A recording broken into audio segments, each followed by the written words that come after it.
Welcome back to Pixel Project Radio. This is the finale of our series on The Last of Us Part 2.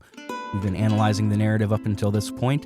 You're just jumping on. If you just happen to find this episode, I encourage you to check out the first 3 parts. I'm joined once again by John. Thanks, John, for stopping by. How you doing? Hey, man, thanks for having me back for Part 4, man. Can't wait to get into this. A lot of meat and potatoes left on this one. Yeah, absolutely. This last chunk of the game has a lot to talk about narratively. We'll touch on the gameplay too, obviously, but especially in this last section, we might push through some of that just a little bit, except for a few key areas. Like, there are some exciting gameplay setups in this last stretch of the game. Before we started, I know that the two of us wanted to revisit a couple of things before we dive back into the story. The first thing that I wanted to touch on, I found this complaint saying that the game tries too hard to get you on Abby's side. And, you know, it's not a hard complaint to find. A lot of folks feel this way. John, I know you wanted to touch on this just like I do, so do you want to go first? What do you think about that complaint, and what do you think about the game, quote, trying to make you like Abby?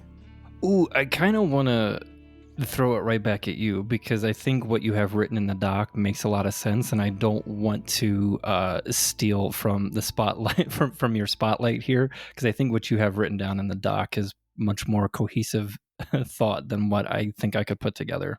Okay, here comes the politeness roulette where we go back and forth. Okay, you know, it's funny, what I have written in the doc is what I was feeling at the time, but I keep going back and forth with myself, and I was thinking about this. I do think the game goes to lengths to make you sympathize with Abby, and I don't think that's an accident. I think they probably foresaw the backlash at Joel being killed, at us playing as Joel's murderer. I don't think it's accidental. Whether or not they go to too far great lengths, I'm not sure. I think they try, as I mentioned in the last episode, I think they try to draw way too many parallels, and it gets to be a bit unsubtle as the game goes on. But, you know, the thing about Abby is, if you take a step back and look at the two characters, I think it's clear that Ellie is significantly more villainous than Abby is. They're both murderers, right? They're both killing a lot of people. The difference is that Abby's kills were purely for survival, right? She ended up somewhere that she didn't intend to, or maybe she did intend to and just happened across other people, and it was either her or them. She didn't set out to murder.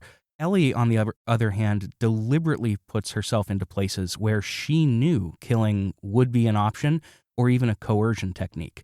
This was part of her arsenal. She knew what she was doing. She knew the rules, and she decided to play the game. The same can't be said for Abby. Now, does that mean that the developers are trying to make you dislike Ellie and like Abby? No, I think that's ridiculous. I think this is just characterization. Not everything has an ulterior motive. And yeah, I think you can make a case that they try a bit too hard with all of the parallels, with making the relationship with Abby and her dad as being picture perfect, and, you know, he's a great doctor, and she said, well, I would want you to sacrifice me if I were in Ellie's position. I think you can make an argument, but I don't think the blanket statement, yeah, the game tries to make you like Abby, to force you to see her as being correct and force you to see Ellie as wrong. I think that's a bit weak, and I think it's a bit crude, and I don't know, I think it deliberately ignores the nuance that the game is trying to set up. And you can argue that it doesn't set it up well, but at the very least, it prompts discussion. And I think that's important. I don't know. I don't feel like that was as focused as you were hoping for, John. So I'm hoping you can sort of piece what I said together into something a little better.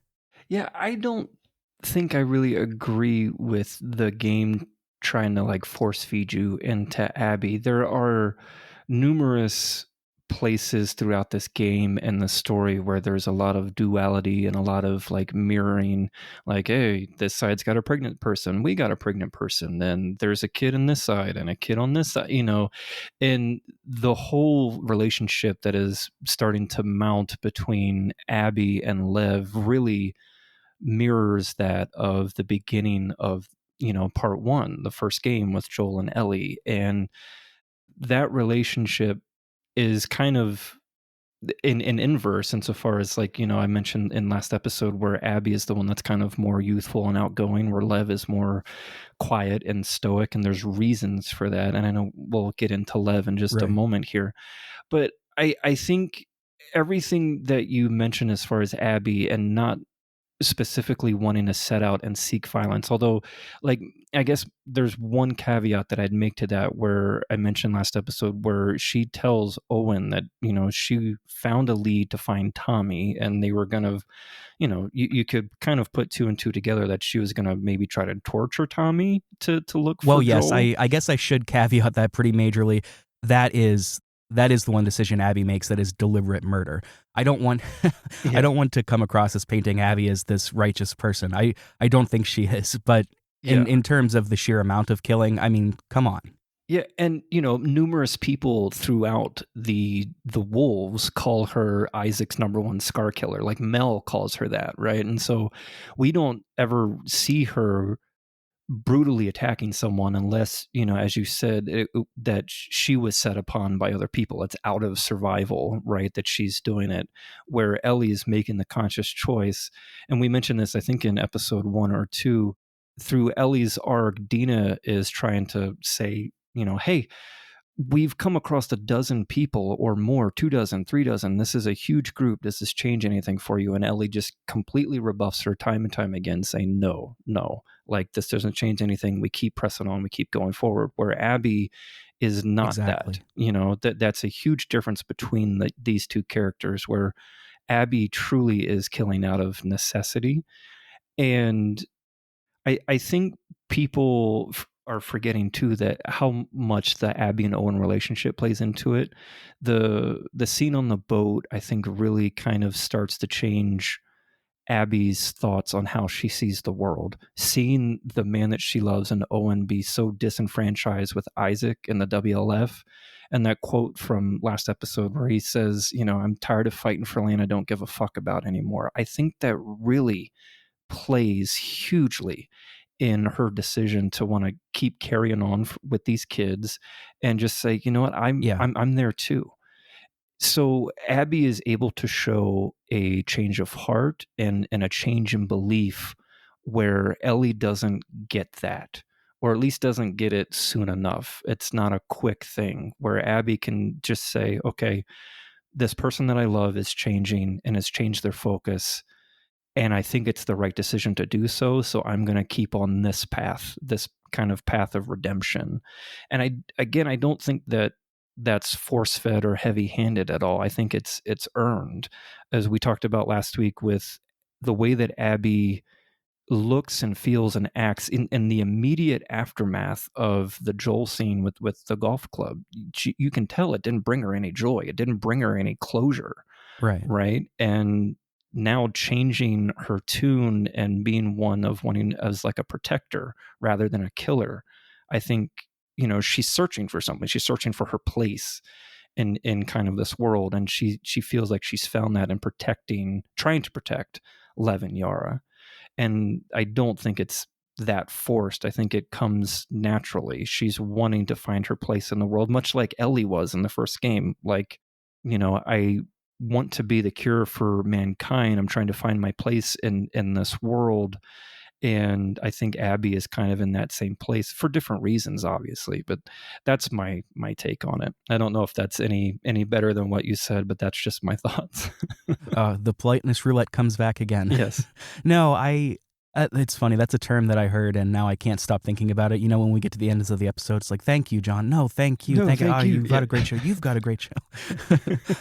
No, I think what you're saying ultimately ties back to what we've been talking about in one of the greatest theses of the game, that of perspective, right? Yeah. I know I started this series by saying that it was a bit crude of hearing Druckmann be like, yeah, I saw the Israeli-Palestinian conflict, and I thought, both sides are pretty good, probably just as equally bad and good.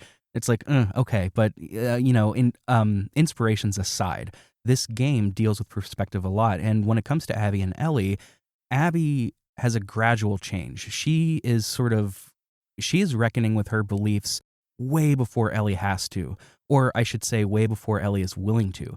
Ellie flirts with a change of perspective throughout whenever Dina gets really sick, whenever Jesse kind of chides her for going after Abby instead of saving Tommy. Yeah. And it's not until the very end of the game where Ellie's perspective finally breaks and she's forced to reckon with herself and the sins that she's committed. They are different in that way, and I think that's important to think about too. That's maybe why it comes across as the game being a little more heavy-handed to Abby. It's showcasing them as two different characters. Why would Abby be the exact same as Ellie? I mean, she wouldn't. They're two different people. And it's set up too, like you said, with Owen being like, I don't even know why we're fighting anymore. I don't care about this. I want to get out of here and go back to doing good with the Fireflies, if they even exist. So I don't know. I'm more with you than I am with the internet. I've been seeking out conversations about this that are against the game, and I found a couple that are at least a little compelling, some that are good arguments, but I don't know. I think I side more with you. It's not nearly as heavy-handed as a lot of folks make it out to be. Yeah, agreed. You had mentioned Lev, and I wanted to touch back on that. We kind of sidestepped that conversation last time, largely because I requested it. I wanted to get through the game, and I have. And, we should preface by saying we can only speak on this from our perspective as cis dudes. That doesn't mean that we can't talk about it. It just means that you all should keep that in mind when we do talk about it. Hey, perspective, right? It's the name of the game. Yeah. So I started to remember why I thought Lev wasn't the best character now that I'm done with the game. And it largely comes down to, I think his inclusion is largely superfluous. And to be honest with you, I think the only reason he's there is to draw yet another parallel between Abby's story and Ellie's story, and even Joel's story. There's a triangle of parallels. Abby is to Lev as Ellie is to Dina. Abby is to Lev as Joel was to Ellie. Yeah. I think the game just really wants you, talk about heavy-handed. This might be an instance where I say, yeah, maybe a little bit. Maybe not heavy-handed, but they're certainly trying to scoot our bums into seeing the game in the way that they want us to. Is that good or bad? I don't know. It's not really the point that I'm trying to make here. I do think Lev is largely, I think he's superfluous. I think they could have done the Scar angle, the Seraphite angle, and added that extra wrinkle of perspective without Lev. And another complaint that I've heard about Lev, put a pin in that, John. I'm sure that you would like to respond to that. But another criticism I've heard of Lev from the LGBT community is that trans mask characters are, I've never seen another one. They're practically non-existent. And to be honest, they saw Lev in a similar way. He doesn't really do all that much. I can see that. That's an argument I'm not really prepared to speak on because I don't really have the perspective to it. I can understand what they're saying, though. I don't know. I'd like to hear your thoughts on this. Yeah, so I had mentioned last episode that I really, really love and enjoy Lev as a character, and I think it's really easy for me. This is just more of a personal aside with him as a character. Him having left his kind of religious upbringing, right? Just in the game world, it's 3 days prior to the events of the game, right? He shaved his head and is now leaving this entire life where he grew up.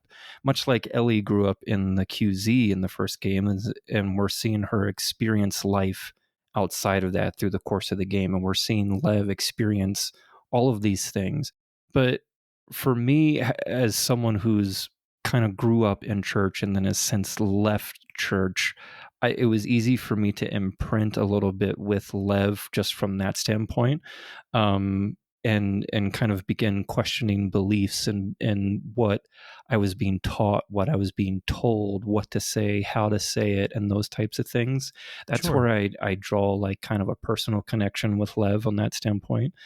And it was really easy for me to kind of connect with the character just on that alone, kind of questioning beliefs and not realizing like, oh my God, there's other theologies and other modes of thinking. There's other things that I can learn and experience outside of this, one singular focus like aspect, whether it's religion or music or, pick a subject, right? If you're kind of grown up in, Sure. in a particular bubble, pick your bubble. Now, may I pose a counter question to you real quick? Sure. Does the game do a lot with that? I'm struggling to remember them reflecting on the idea of religion through Lev. I know they talk about it a little bit in terms of like, Lev didn't want to be the traditional wife to an elder, Yeah. etc. But I don't remember them touching a whole lot on the faith itself through Lev. He brings it up a little bit to Abby now and then, but am I just not remembering them giving Lev the dialogue to express his feelings about the religion? I think there's really only a handful of instances. He has one of his main quotes was to Abby talking about like, well, we didn't start stringing people up or gutting them, and until the prophet died, and he was questioning like the Yeah. violence within his group. He's constantly Right. would refer to like the teachings and have you read the script? I don't think they actually call them scriptures, but like I think he kept calling them teachings. Yeah. And the whole sequence we talked about last week on the sky bridges and catwalks and stuff, like if the fear will give you a sense of focus and strength and that type of thing, I think was directly coming from what he had been taught and what he had been told throughout that. So there's little bits and pieces of it, but there was enough that I gathered from it that I could kind of make that connection. And maybe I'm just kind of retroactively adding in my own my own thing, which I'm known to do. But there was enough of it for me to go, okay, yeah, I can understand that. It's, again, we were just talking about like, are things heavy handed? It's not very heavy handed. It's more subtle, but there's probably 4 or 5 instances in the whole course of Abby's arc where he brings up the teachings and the prophet and what she said and kind of what they believe as a group. Like, I don't know if they're not necessarily an organized religion, but just kind of what they Sure. believe as a group of people. Yeah. And no, you're right. I did forget about those brief conversations. It would have been nice to hear a little bit more. This game with the Seraphites and an ending group known as the Rattlers, this game like leaves a lot of things very vague, and I don't think that's a bad thing. Yeah. At the most cynical, you could say that it's sequel bait or like DLC bait, Yeah. which whatever, that's fine. It does leave some stuff vague. It would have been nice to hear a little bit more about Lev's perspective on the religion, and how that tied into him wanting to leave. I know that he did mention like, they're taking the words of our prophet out of context.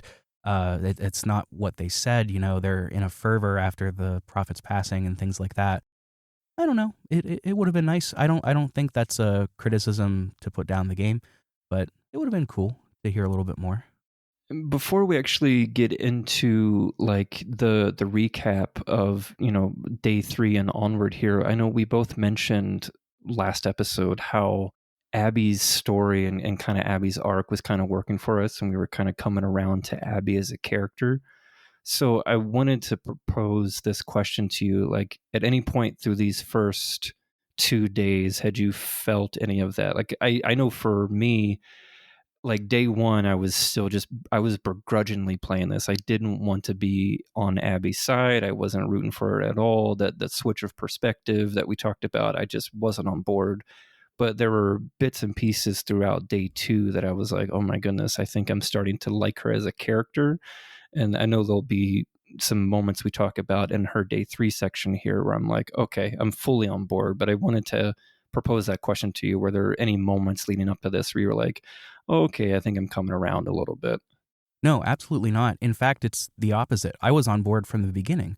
Oh, okay. I'm in the pocket for this kind of thing. I want to give fiction the benefit of the doubt to show me a perspective of the villain, quote unquote villain, that Yeah. shows that either one, it's not as black and white as they're the villain, and two, that they have motivation that makes them not comic book characters. Like, I can't think of anything off the top of my head, but I think folks will know what I mean when I say that some villains come off as mustache twirling. Their only goal is to wreak havoc. For some reason, I'm thinking of like Ripto in Spyro Ripto's Rage. I don't know why Okay. I went to that one.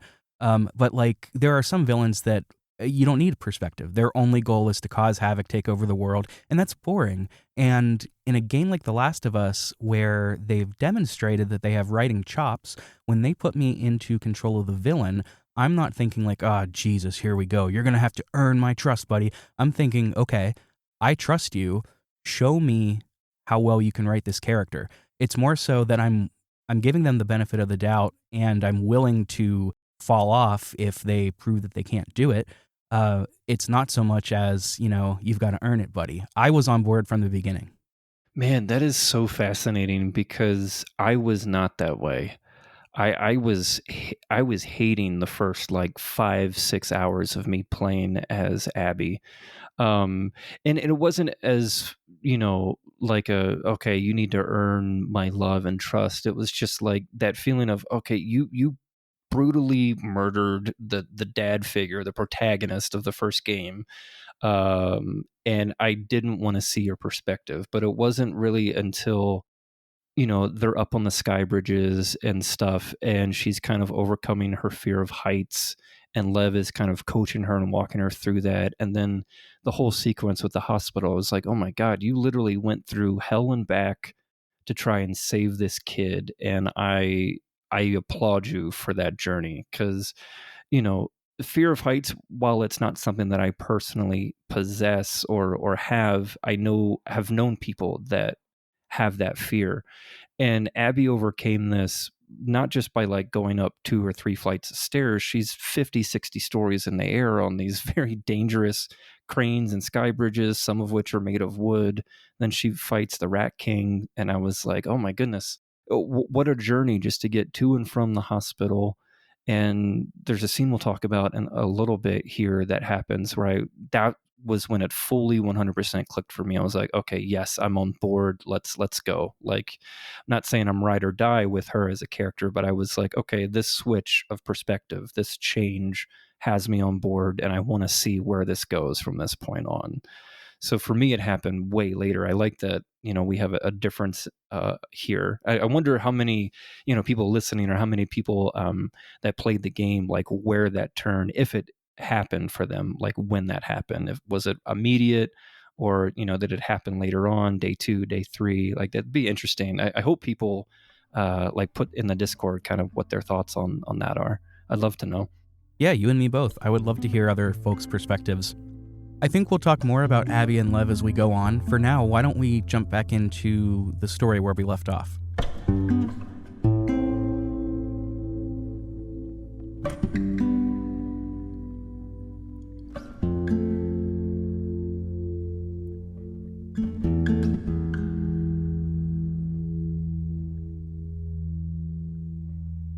So we left off right at the end of day 2 with Abby, day 2A.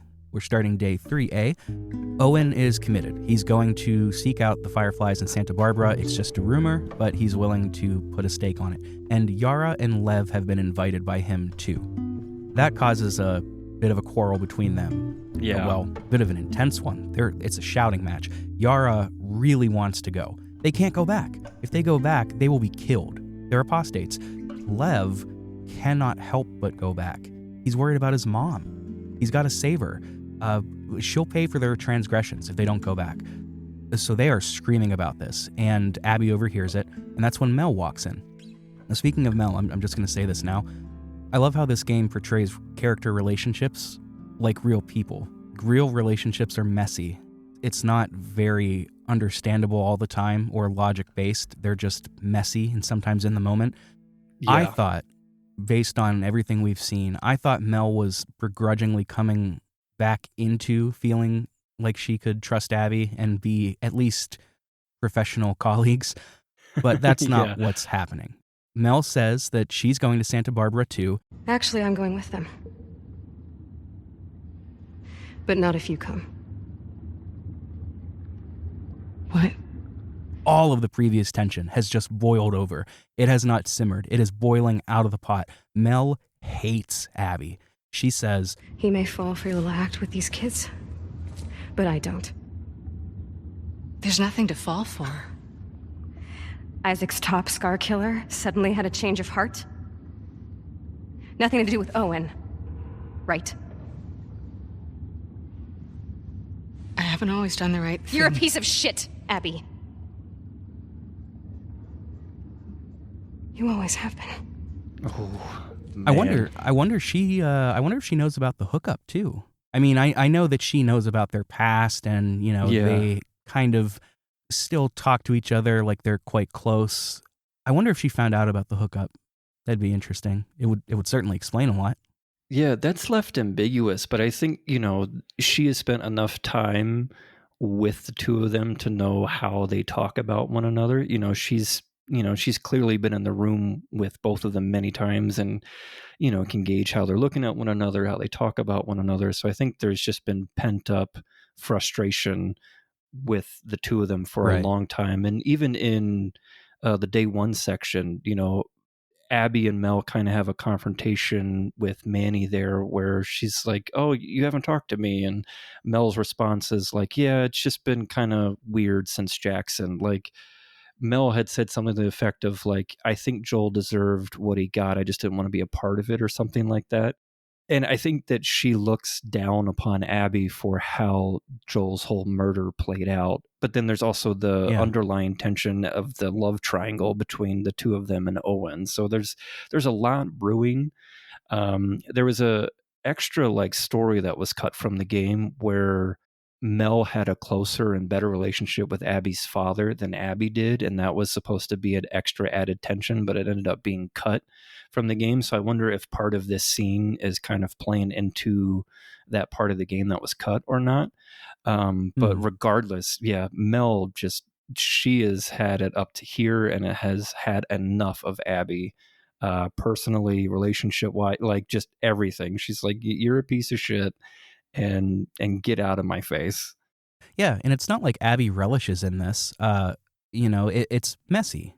Like, she doesn't necessarily hate Mel, and she's very upset to hear this. She's upset for a few reasons. Like, one, she now has to make a really difficult decision.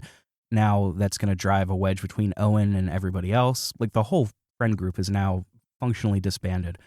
Speaking of Owen really wants Abby to go too. He's not ignoring Mel's wishes, but he says we can choose to be happy. We're allowed to be happy.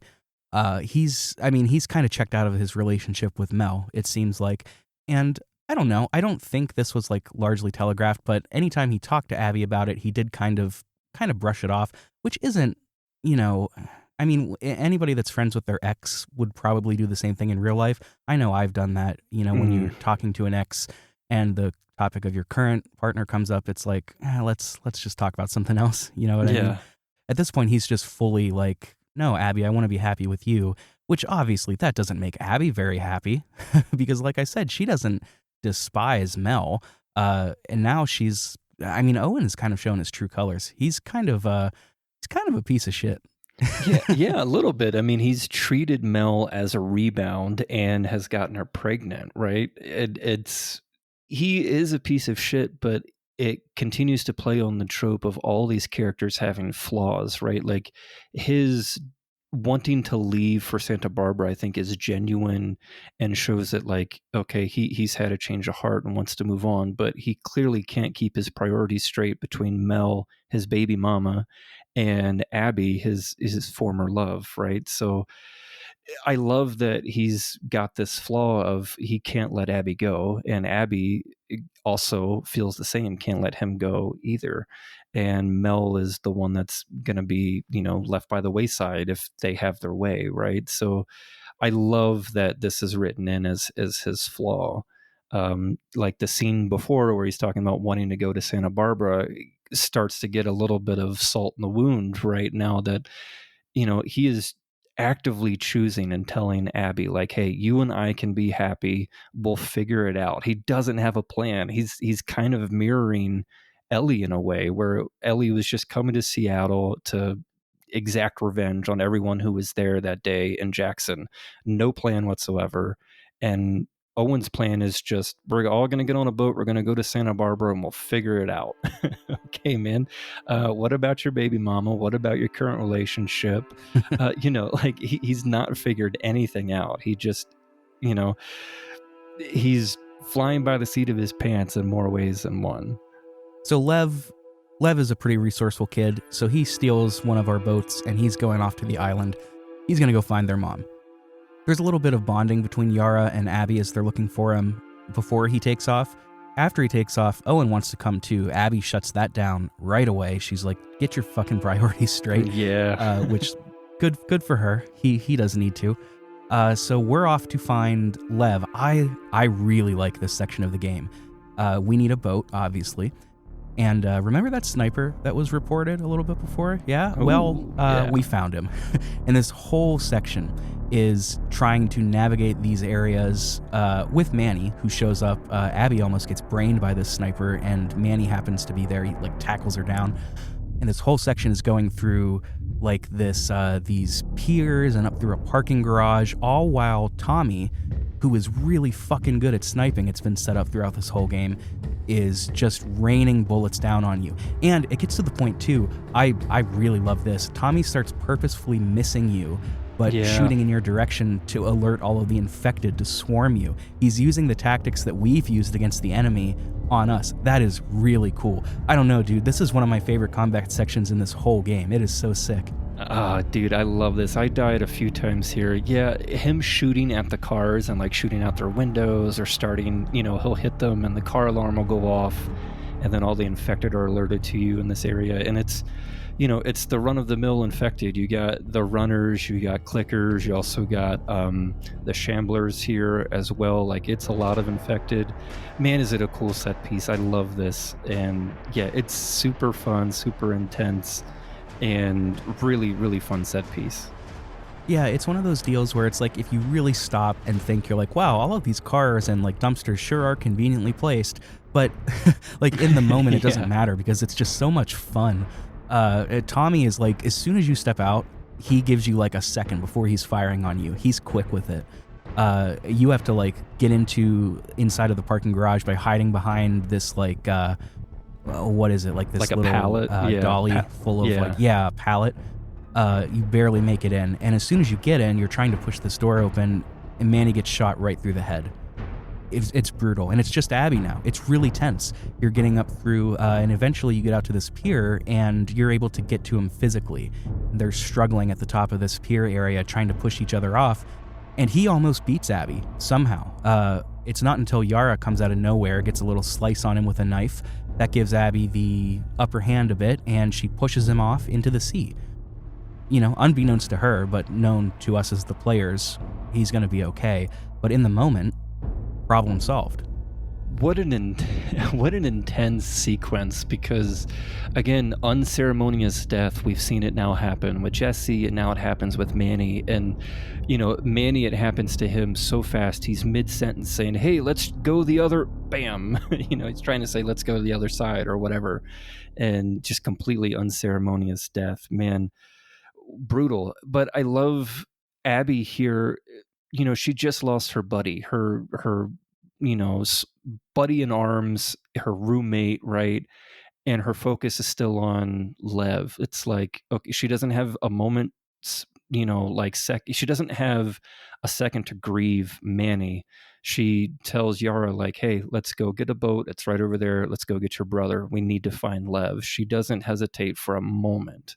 And I find that very interesting to me. She doesn't take a second to just go, man, my buddy, he's gone. She's just all right, cool, next step, let's go. Yeah, that did bother me a little bit too.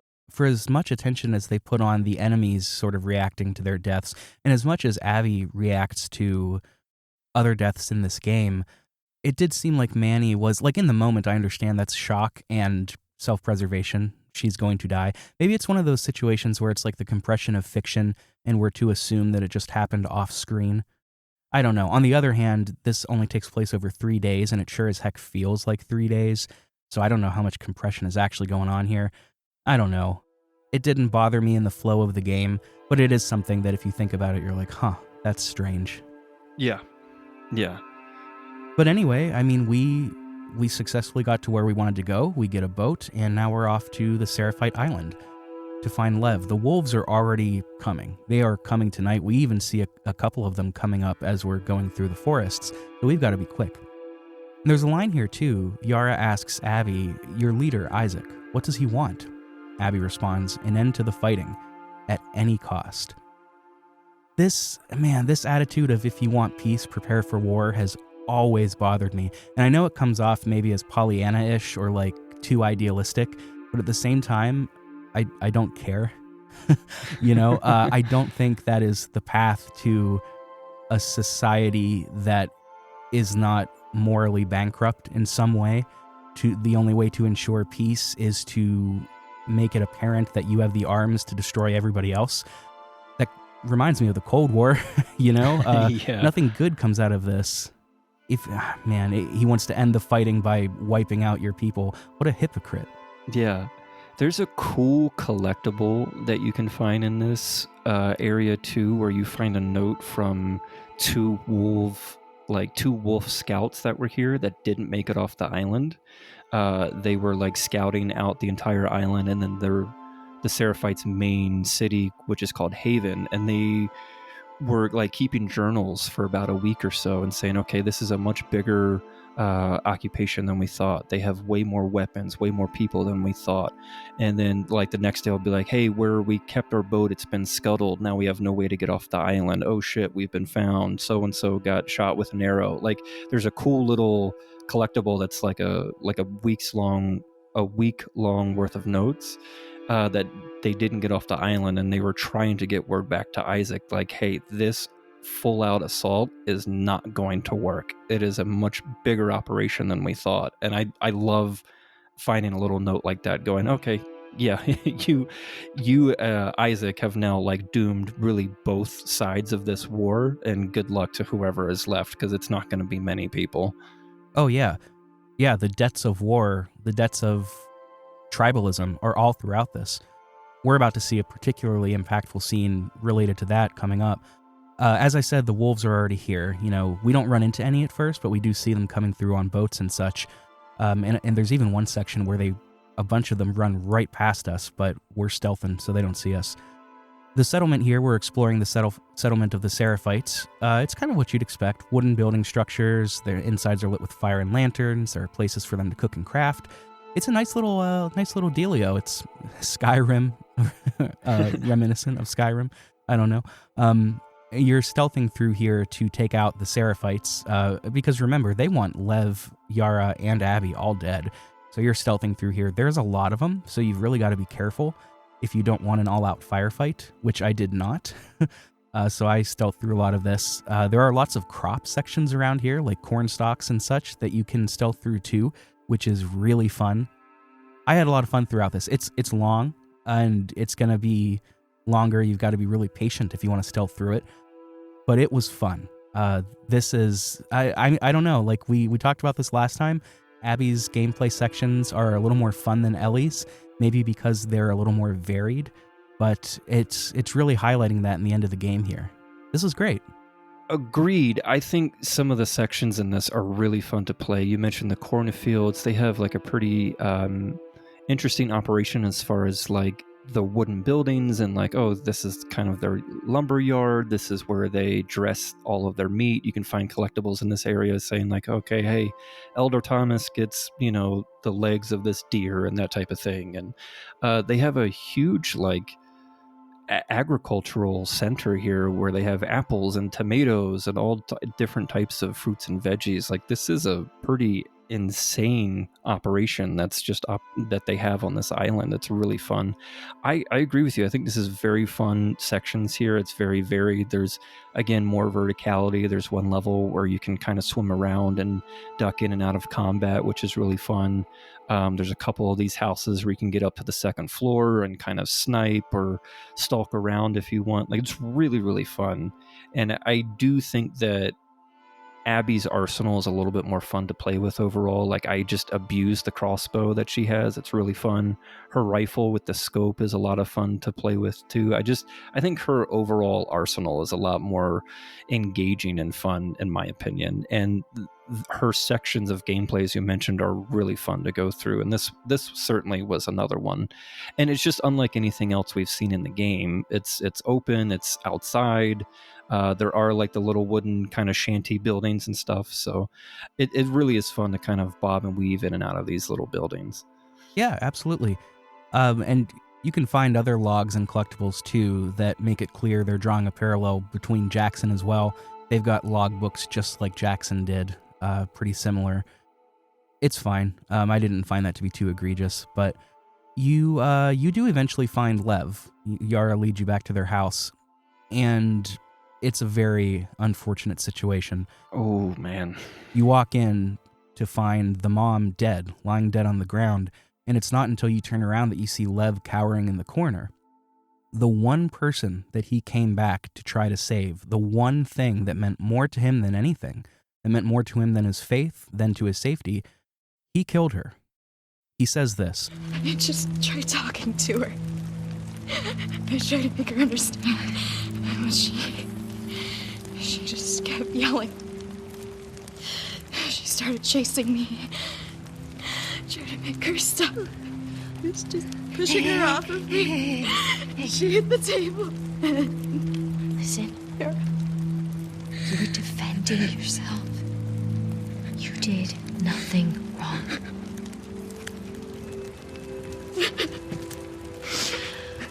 It's gonna be okay, I promise. Poor kid. I mean, like I said, the one person he cared more about than anything else. He is now more alone than ever.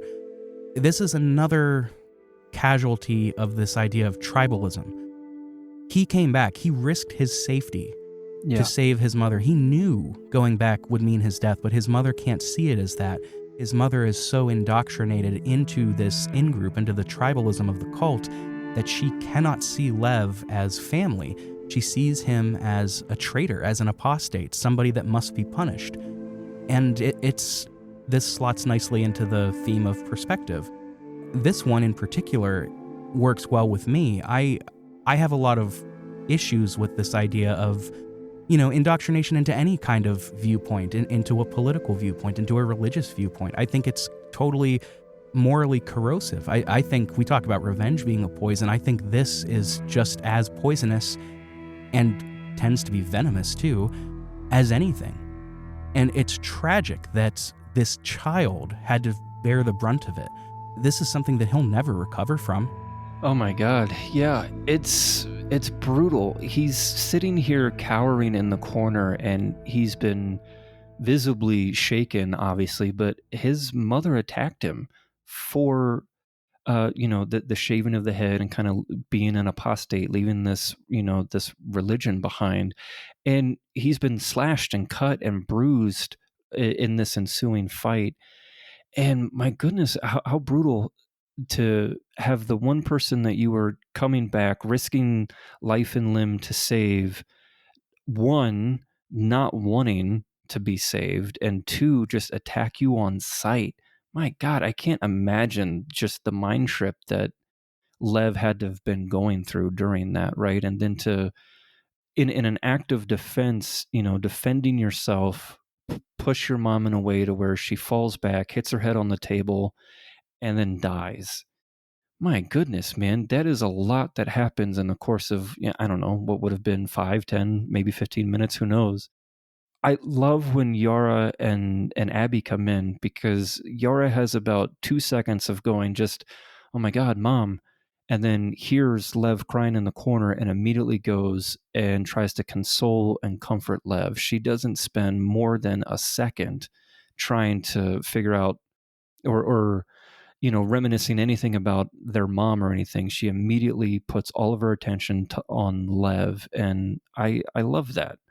I love that for Yara, because she is very family focused as far as Lev is, and now Abby as far as, like sometimes family is the people you choose, not the people that are blood related, right?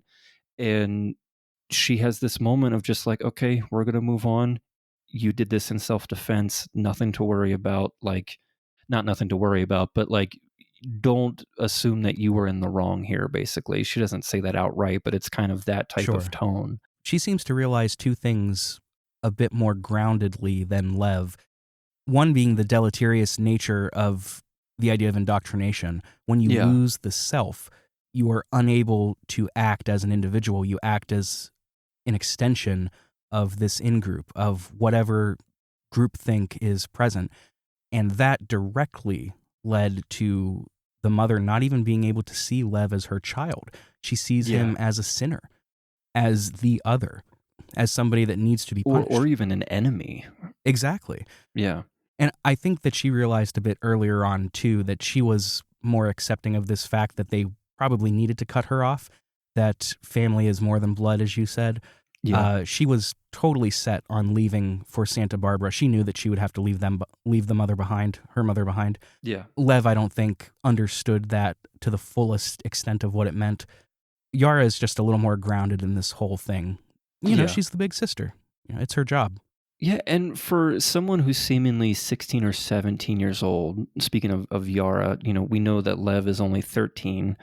She really does seem grounded. I think that, as you said, Yara comes to the realization and the conclusion that, okay, if we are to survive, one, we need to leave this cult, this religious sect, because one, you broke the rules, Lev, and two, we've been indoctrinated too long, and I'm starting to see the faults in their doctrine. And two, for literal survival, we cannot stay on this island and we cannot stay in the city. These warring factions are going to kill any and everyone, regardless of if we're deserters, if we're, fully on board with whatever side we support. We are not going to live if we stay in this city. And I think she comes to that conclusion much faster, as you said, than Lev. Like, any chance of survivability is going to be completely disowning Seattle.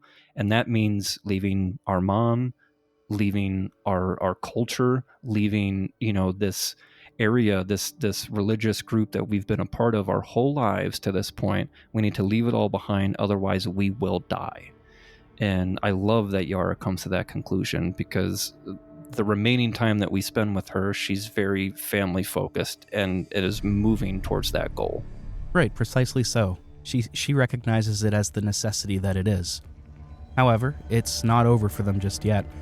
The consequences of this whole ordeal seem to never be ending. They're trying to get out. Everybody's trying to leave, Abby, Yara, and Lev.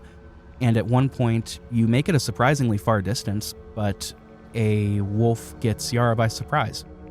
She gets stabbed and is critically wounded, and this is Abby's turning point. Abby, at this point, even though she hasn't said it, she has outright accepted these two as part of her found family. She doesn't have a blood family anymore. She has sort of been sequestered and has broken off of her wolf family. These are her people now, as she says. And this is the turning point for her. She begins fighting her own, fighting the other wolves.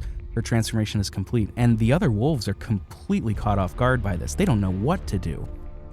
It comes to the point where they all have each other at gunpoint, with Yara laying on the ground. Nobody wants to shoot. Everybody is hesitant. The wolves don't know what's going on. They're like, what the fuck, Abby? What are you doing? Yeah. And Abby is like, well, I'm not fucking around here. And then Isaac walks in. This is a tense moment. This is very cool. Isaac, the tactician commander, the one that everybody is afraid to cross, he walks in. And it's clear that neither he nor Abby want this. Abby says, just hear me out. I need you to hear me out. What's that behind you? He saved my life. Move out of the way. We'll deal with you back home. He's not one of them, please. Abby, move. God damn it, he's just a kid! And he's saying, what are you doing? That's a scar in front of you. Step aside. Or behind you, rather. He's like, I'll take care of this and we could sort this out when we get back to base. And she's like, no, like, you need to hear me out. He saved my life. Yeah. He's just a kid. And Isaac's not having any of that. He is characterizing the immovability and the narrow-sightedness of wars with forgotten impulses. He, despite Abby tossing her gun, which she did at the initial point of this confrontation, by the way, he raises and points his. He says, move aside or it's going to be you instead of him. And he begins counting down. She's not budging, though. And when he gets to 2, I can't remember if it's 2 or 1, he hesitates a little bit. He's not sure what he wants to do. Yeah. Until he commits fully. Then he holds steadfast. He raises his gun. Just as he's about to fire, he gets fatally shot by Yara. Her last act in this world is one of righteousness, justice, and love. She's protecting her family, both blood and chosen, until the very end. Her last act of courageousness, she gets filled with bullets. And Abby and Lev take that opportunity to get the heck out of there. Oh, man. I don't think it's necessarily a great idea for this to become a novel, a novelization, but I think this would be very interesting to get an insight into what Abby is, and to get an insight into Abby's mental perspective on this. I think that would be very fascinating. We don't get that as a player, we're just controlling her, but it'd be very cool. Oh, yeah. This whole scene is a turning point, though, a major turning point. Yeah, and this is the scene I was alluding to earlier. It's right in the aftermath of this that they escape, and they've kind of barricaded the doors, and Lev literally has Yara's blood on his hands and is really angry, and no one would blame him for being angry, but yells at Abby like, hey, those were your fucking people. They did this, right? And she's like, hey, you're my people. And I think it's in that moment that most people, if this change in perspective worked for you, this is the scene that most people point to, where Abby outright says, hey, you are my people. You and I are now like in this together. It's you and me, kid, basically. And, they move on through the rest of the game. Yeah, and it's been a steady build-up, too. This is what you and I were talking about at the beginning. Abby has had time to let this bend her own will to seeing the light. And Lev has had a little bit of less time. He still doesn't get it. He's seeing this. He's trying to break out of that tribalistic view. Those were your people that did this to my people. And Right. Abby's already cleared that line of thought. She's been dealing with this the entire time. You're my people now. She gets it. I don't know. I thought this was set up perfectly fine. Yeah, I love it. And you bring up a great point where he is still like kind of indoctrinated in this us versus them kind of mentality, where she had that a little bit during the day 1 section and partly into the day 2 section, but she made it a point to go, hey, you're my people. I don't see you as an enemy. I can differentiate you between the other Seraphites, right? And Lev is still struggling. Part of that is his youth, right? He's just 13 years old, and so it's very easy for him to still see this world as black and white, where it's very gray and messy, at best. And she says this line to try and snap him out of it, and then it's like, hey, we need to get the hell out of Dodge. These people are coming. Let's go. It's you and me versus the world at this point, kid. Like, let's go.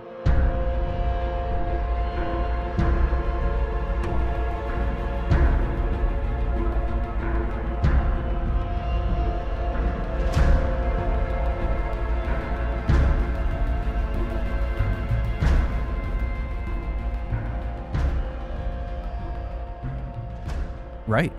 It's really good. This whole ending section here, we're moving towards Haven. Lev suggests we go there. We can find boats there to get us out of there. It's their main city, as you said before. And as we move toward it, you see it in its entirety. It's totally submerged in flames. Yeah. And to make it worse, you've got to get through both the Seraphites and the Wolves, who are in an all-out war there, to get to your boats. They're fighting each other, but they're not so busy that they won't take the time to put down 2 pariahs in Abby and Lev. They're not that busy. It's just total wanton bloodshed. No allies do Abby and Lev have on any side. They still have to go through killing a lot of people, but they've largely broken the cycle of this ongoing war, this why are we fighting again kind of conflict. They're more or less totally outside of that now. And the only thing on their mind right now, actually, is 1, getting out of there alive, and 2, making sure that the other gets out alive. Both of them, Abby for Lev and Lev for Abby. Oh yeah, it really fun and intense combat sequences throughout here, because once you alert a particular group, doesn't matter, they are going to fire at you. So if you're shooting at the Wolves, they're going to turn around and fire at Abby and at Lev. If you alert the Seraphites or the Scars, they're going to turn around and do the same thing. I found myself really trying to take my time and stealth as much as possible. There's one section through here where there's kind of like a shootout, like Alamo style, that involves a restaurant. That is really fun to try and kind of stealth your way through and not alert either side to your presence. And once you do, on the other side of this restaurant is a horse, and we get yet another just awesome escape sequence through here on the back of a horse, no less. Oh yeah, it's it's definitely my favorite escape sequence in the game. Probably my favorite Naughty Dog escape one, since I haven't, played Uncharted or anything. The two of you get onto a horseback, and you're escaping through the flames of Haven. The flames just licking at you violently left and right, destroying buildings and trees. And of course, Wolves and Seraphites both want you dead, so they're still trying to attack you. This is visually as good as this game gets. And of course, it shows the ravages of this conflict to no small degree. everything is totally orange. There's literally nonstop screaming. It is intense, man. On your way through, you lose your horse, of course, because, it's a pretty big target. And you go through this burning barn that's collapsing. Throughout it, you do end up saving Lev. You get him out of there. And right before this larger man, I'm pretty sure it's a man, with this big weapon gets to Lev and kills him, you manage to push him off, and this puts you into another one-on-one fight, like fist fight, with this dude. It's pretty sick. Oh man, this fight is brutal because he's got one of. I know that there is a term for it in construction, and the name of it is escaping me, but it's basically a hammer end on one side, and then it comes to a point on the other. It's basically like a pickaxe, but one side of it is a hammer. And if you're not dodging at the moment you should, you're going to either get A, choke slammed, or B, hit in the face with this thing, and it is brutal. I think my first playthrough, this took me 2 times to get through because this guy's HP is like 100 million or something. Like there's several moments throughout this fight where, you end up knocking him down, and then you guys fall off onto another platform, and stuff is burning and falling all around you. Abby loses her bag at this point, so she doesn't have any of her weapons or any of her gear. So it's literally like fisticuffs, but he does have this big like hatchet thing. And man, does this dude just take a beating. Lev ends up shooting him through the chest like once or twice, and it's a pretty badass way to go out. It kind of reminds me of like Boromir from the first Lord of the Rings movie, where he's getting pelted with all the arrows, right? Like he's got arrows sticking out of him. Abby has slashed his face with a sickle that's on the ground. I love your note here in the doc. He looks like Baraka, which makes me kind of does when the shadows hit his face just right. He looks like Baraka. Oh my goodness! Like this dude just really takes a beating, and it isn't until Abby gets, I guess you wouldn't necessarily call it the upper hand because she's on the bottom, but finally just goes to town on him, and he dies while on top of you. And it's basically really the second boss fight, I guess, maybe third if we want to count that a later boss fight that we'll get to. But not nearly as tough as the Rat King, but my goodness, still a really impressive boss fight. And all around you again, like just Naughty Dog visuals, the entire city here being encased in flames is really a cool backdrop for this fight. Like, man, this is just one of those things where you can point to Naughty Dog and go, man, they just know how to do set pieces, and anything action oriented like this, I just eat it up. This is just a brutal fight and really fun to play. I really enjoyed this. Yeah, even the harshest critics of this game would probably agree that this section, at least as a game, is very exciting. And thankfully, Abby and Lev barely escape. They escape with their lives and leave behind what's left of them back here. They get out on the boat. And this is where our parallel storylines finally converge. Abby and Lev make it back to the aquarium. Abby, is obviously shocked at what she sees. Alice, the dog, is dead.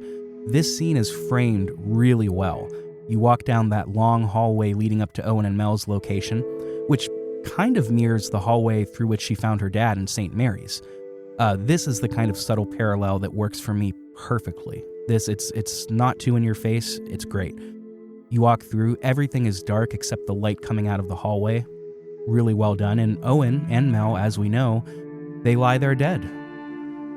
What we didn't put together, though, is that Lev finds Ellie's map, showing her the markings that she was using to hunt the wolves. It also shows their home base, circled and, well, maybe not circled, but identified, the theater. This is how Abby and Lev know where to go. So she's piecing it together in her head what's going on, and she sees that location. They're off for it. And when I say piecing it together, I don't think she knows it's Ellie. I mean, she clearly doesn't know it's Ellie. She says he. I think she thinks it's Tommy that's maybe been hunting them. At the very least, she doesn't know that this is Ellie. And this highlights again, Ellie is singularly driven by revenge, this entire plot point, and focused on Abby, but Abby hasn't thought about Ellie at all. Totally, completely unaware. She might not even remember her until she sees her. Yeah, and that kind of gets reflected a little bit in the scene once they are confronting Ellie in the theater. and I'll get to that in a minute. Man, I remember playing this for the first time, and once Lev and Abby show up at the aquarium, right, and they go through the gate, and I'm like, oh shit.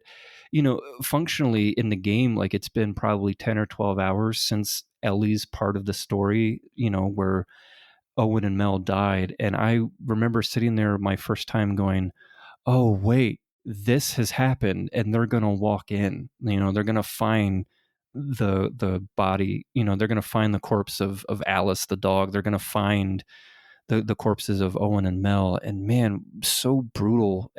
Abby's rage is real and visceral. And Lev finds that map, and then they go and are able to confront, Ellie. And I think Abby's line that I was just mentioning, when she says, my God, you people, we let you live. I think you were right in that she didn't piece together that it was Ellie. I think she at least knew that it was Tommy because she had the run-in with him on the pier there. And I don't know if she thought that Ellie was there. She certainly didn't know that Jesse was going to be there. But I think that line of just, my God, you people, we let you live and you wasted it. Man, perfect line delivery by Laura Bailey. You just feel that like grit and anger and animosity come out in that line. And my goodness, like you can't blame Abby for that anger and sorrow that she's feeling in that moment. Like me as the player, I remember feeling like, okay, I'm with you. Like that's a brutal scene to walk in. Your dog that you were just playing catch with like 6 hours ago, your love to be and his baby mama, who was your friend but kind of more of a friend to me, you walk in on their literal bodies pooling with blood. It's understandable for you to be angry and just want to lash out and shoot at someone. And my goodness, man, just brutal. I know if you're listening along, play a drinking game. How many times does John say the word brutal in the course of 4 episodes? You're probably at 100. I don't know. But I use that word as many times as I do because that's the best fitting word. It is brutal. This game is brutal. These scenes that we're talking about are brutal. These journeys are also brutal. And I don't know what I would have been able to do had that been me. If I'm in Abby's shoes, coming into the theater, seeing Tommy, seeing Ellie, I would have lost myself in some form of anger and violence. And I don't know what I would have been able to do. Do you have any idea what you would have done, Rick? Would it be similar? Well, I would have played the Pearl Jam song, and I would have been like, I would surely lose myself, and then the credits would roll. No, I mean, of course not. Nobody could know what they would do unless they were in that situation. It's one of those. We could speculate, but we will never know because we'd never be in that situation. Truthfully, I'd probably freeze up. I wouldn't know what to do. I don't know.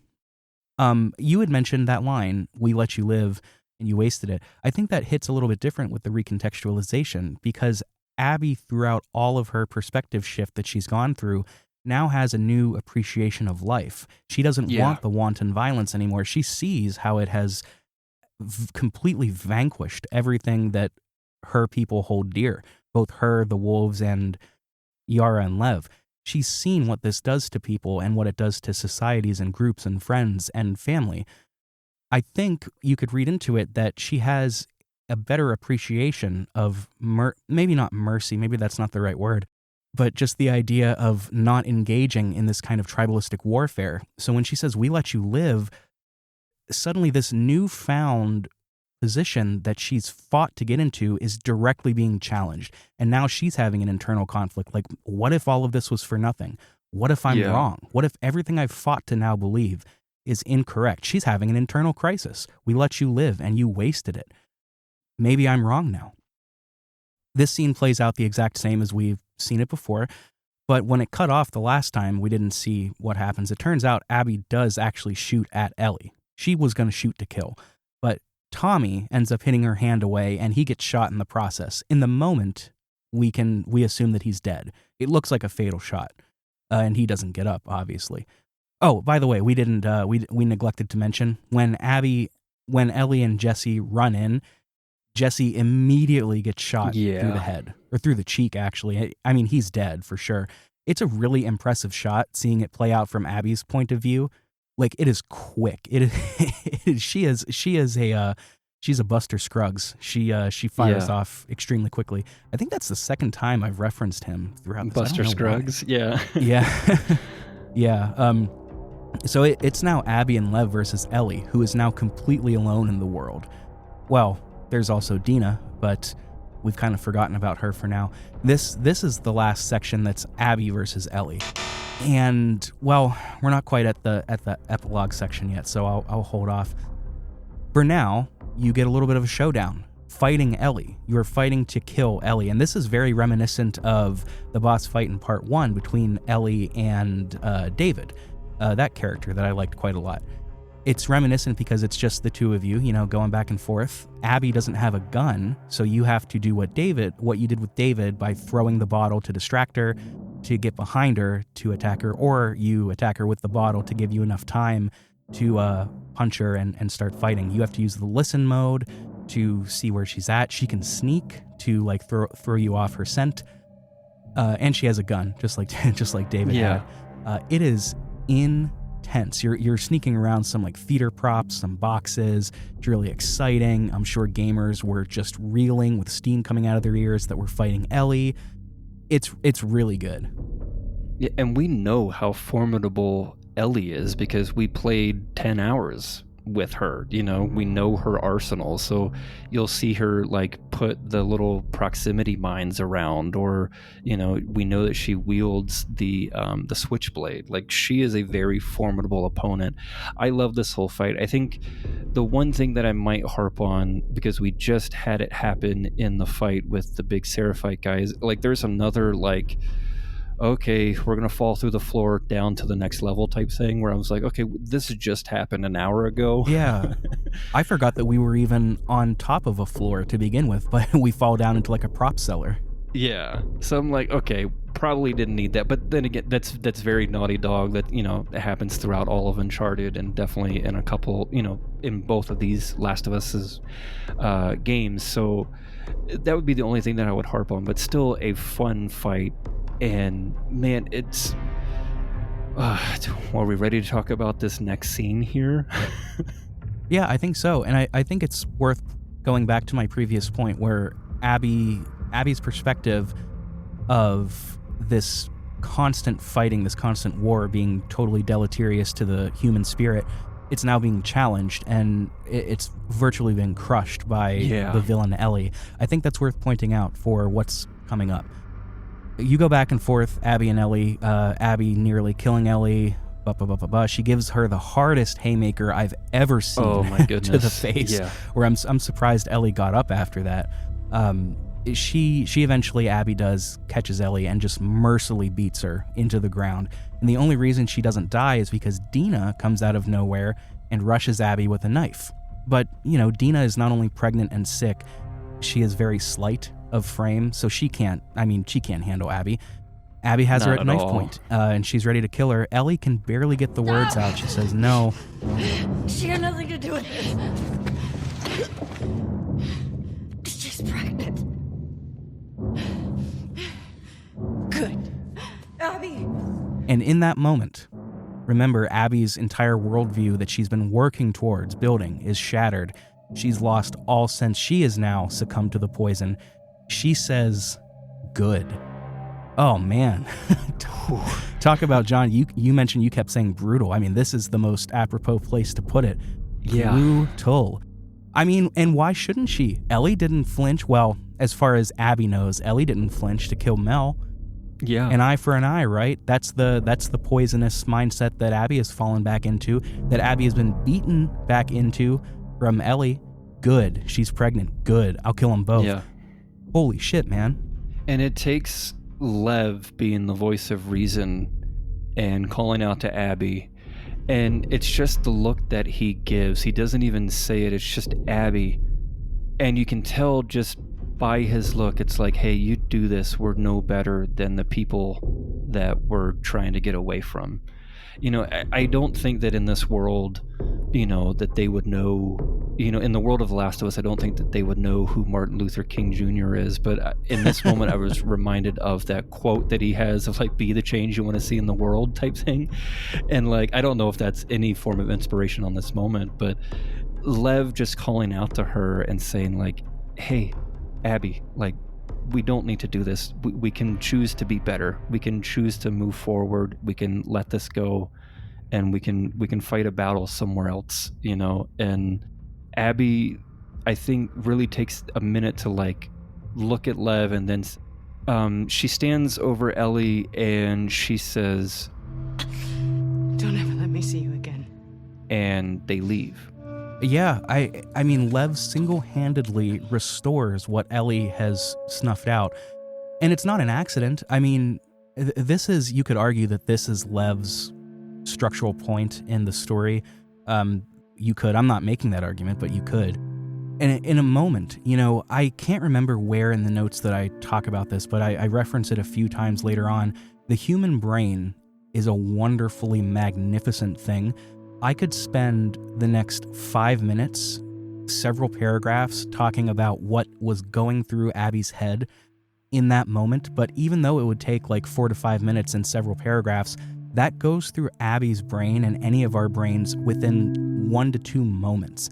The brain is so fast-paced that it processes all of this information, whether we know it or not consciously, so quickly, to the point where that's the difficulty of being a writer, is trying to condense all of that into the moment that it happens. And how can you do that with this miraculous amount of information? In that moment, she remembered everything that brought her here.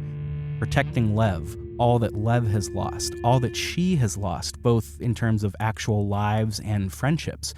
Everything came back, and she is directly asked, face to face, through Lev, ideologically, are you going to continue to be part of this problem?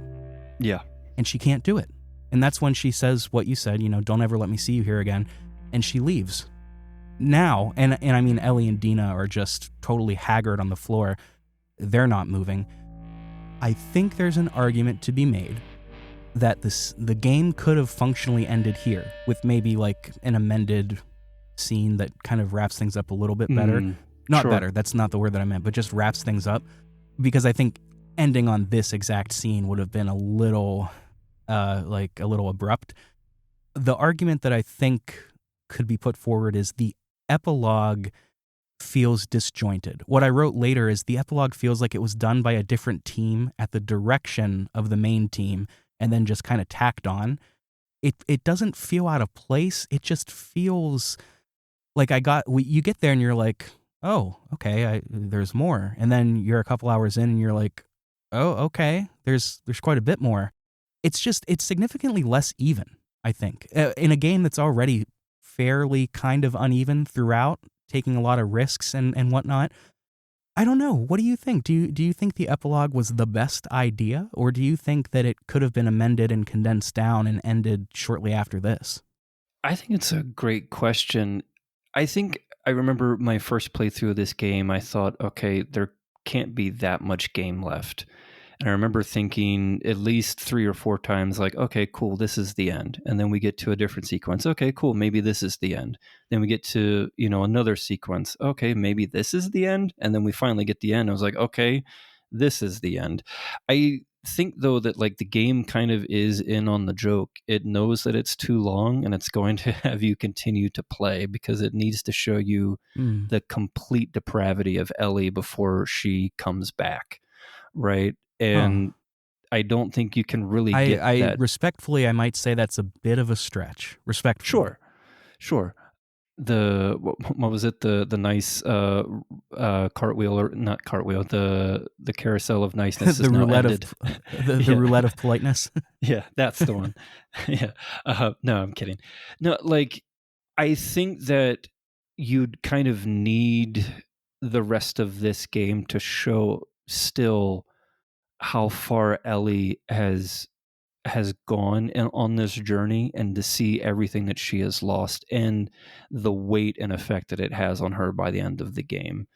I guess I agree with you that it maybe feels a little disjointed, but I think for me, part of that disjointedness comes from me not wanting to play the game anymore. I was like, okay, I didn't agree with Ellie's motives at the end. I wasn't on board with Ellie and the decision that she makes, which we'll talk about in just a minute. So I think that's part of it. Was like, it feels disjointed because I didn't want to be playing the game anymore. I wanted this game to end because I thought that enough had happened to this point, and that a sequel, an ending of a trilogy could be started from this point moving forward. But then as I got to the end of the game, I was like, okay, I think I understand where they were going, and there's still room for a sequel here, a next game.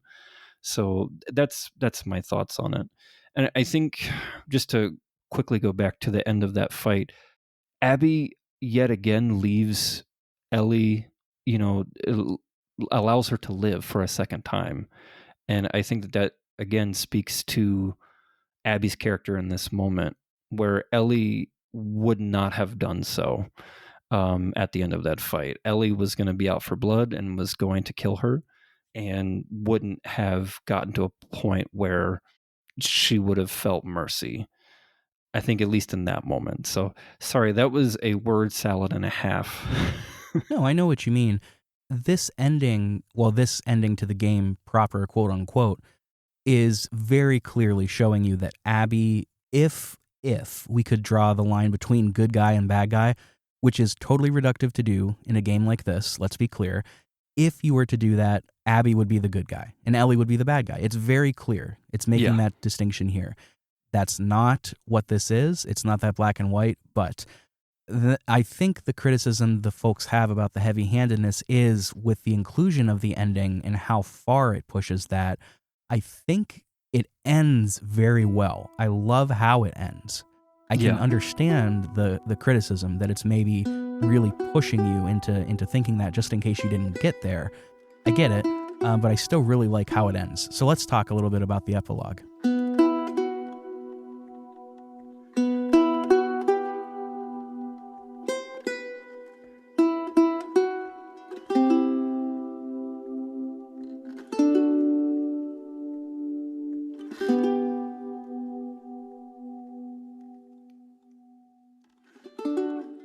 So the scene fades there and it opens back up on this scenic farm. Totally unclear on the time frame. There's a little house situated on a small hill. Wind is blowing through the wheat fields. This is Ellie and Dina's new life. Everything is eerily normal, alarmingly normal. Ellie and Dina have a house. They've got Dina's baby who was born, seemingly healthy. They've got a nice little relationship. Everything seems totally normal. There's not even any infected in sight. There's a spot where Ellie kind of hangs out with the baby and does some household chores. It's fine, but there's a spot where they sit on a horse and just overlook the hillside and down into the city of Jackson, and the light is shining. I think Naughty Dog knows that they're good at that kind of thing. At the grand vistas, it's good that they put it here after all of the carnage that we just saw. It's really nice. It's really effective, but everything seems normal, totally fine, and a new day, we get back, there's a strange horse outside of the house, and you're like, huh, okay, this is very cowboy, and inside, Tommy is visiting. He's not dead. He is permanently, not crippled, what would you say? He's very injured, like he can't, is it his arm or his leg that's fucked up? I would say crippled because his leg is messed up, and when Abby had him on the ground with the confrontation at the theater, he did get kind of shot, I guess, like kind of either on the cheek or like kind of the back of the head almost. So one of his eyes is completely like blinded over. Oh, okay. I missed that. Yeah, and he does have like kind of a gimpy leg. I think it's his left leg. So yeah, it in a way crippled, but still, maybe not crippled enough where he can't ride a horse. Sure. He's certainly not the man that he was, at the beginning of the game. And again, the passage of time is not really known here. In my own headcanon, we're about 18 months, just given how pregnant Dina was and the fact that JJ, the baby, isn't like newborn size. It's probably closer to a year. So in my mind, this is like a year to maybe 18 months, I think, time passage. Yeah. Yeah, it's got to be something like that. Tommy, you're right. Abby has taken so much from Tommy. She's taken his brother. She, well, almost took his adoptive daughter, kind of, if you could see it that way. She took his mobility, his sight. She took his marriage. He lets on that somehow after this, his marriage fell on the rocks. And he says it in the way that all stoic men will talk about it, like, we both decided it was for the best. But the way he says it and how he looks around, you could tell that that's not true. You could tell that it was probably him that caused it, and it was not his decision. Abby has taken everything from him. So, given the game's theme of the cycle continues, I can understand why he does what he's about to do. He sits Ellie down. He's like, I got something to show you. So I've been putting out feelers for months now. And this new guy heard my story.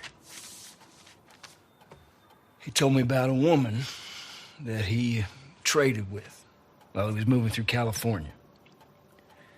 Described her as built like an ox, traveling with a kid with scars across his face. He said they're living along this coast in a beach sailboat right here. That's gotta be her. Ellie does not know how to react. She almost shuts down. Dina just speaks up right away, very calm about it. She's like, no, we're done with that. No, we've got a family. Ellie's face, though, it's like she's got the look of somebody that's in active addiction of some kind being shown their temptations. She does not know how to react, so she doesn't. But she does know somewhere deep down inside that she wants it.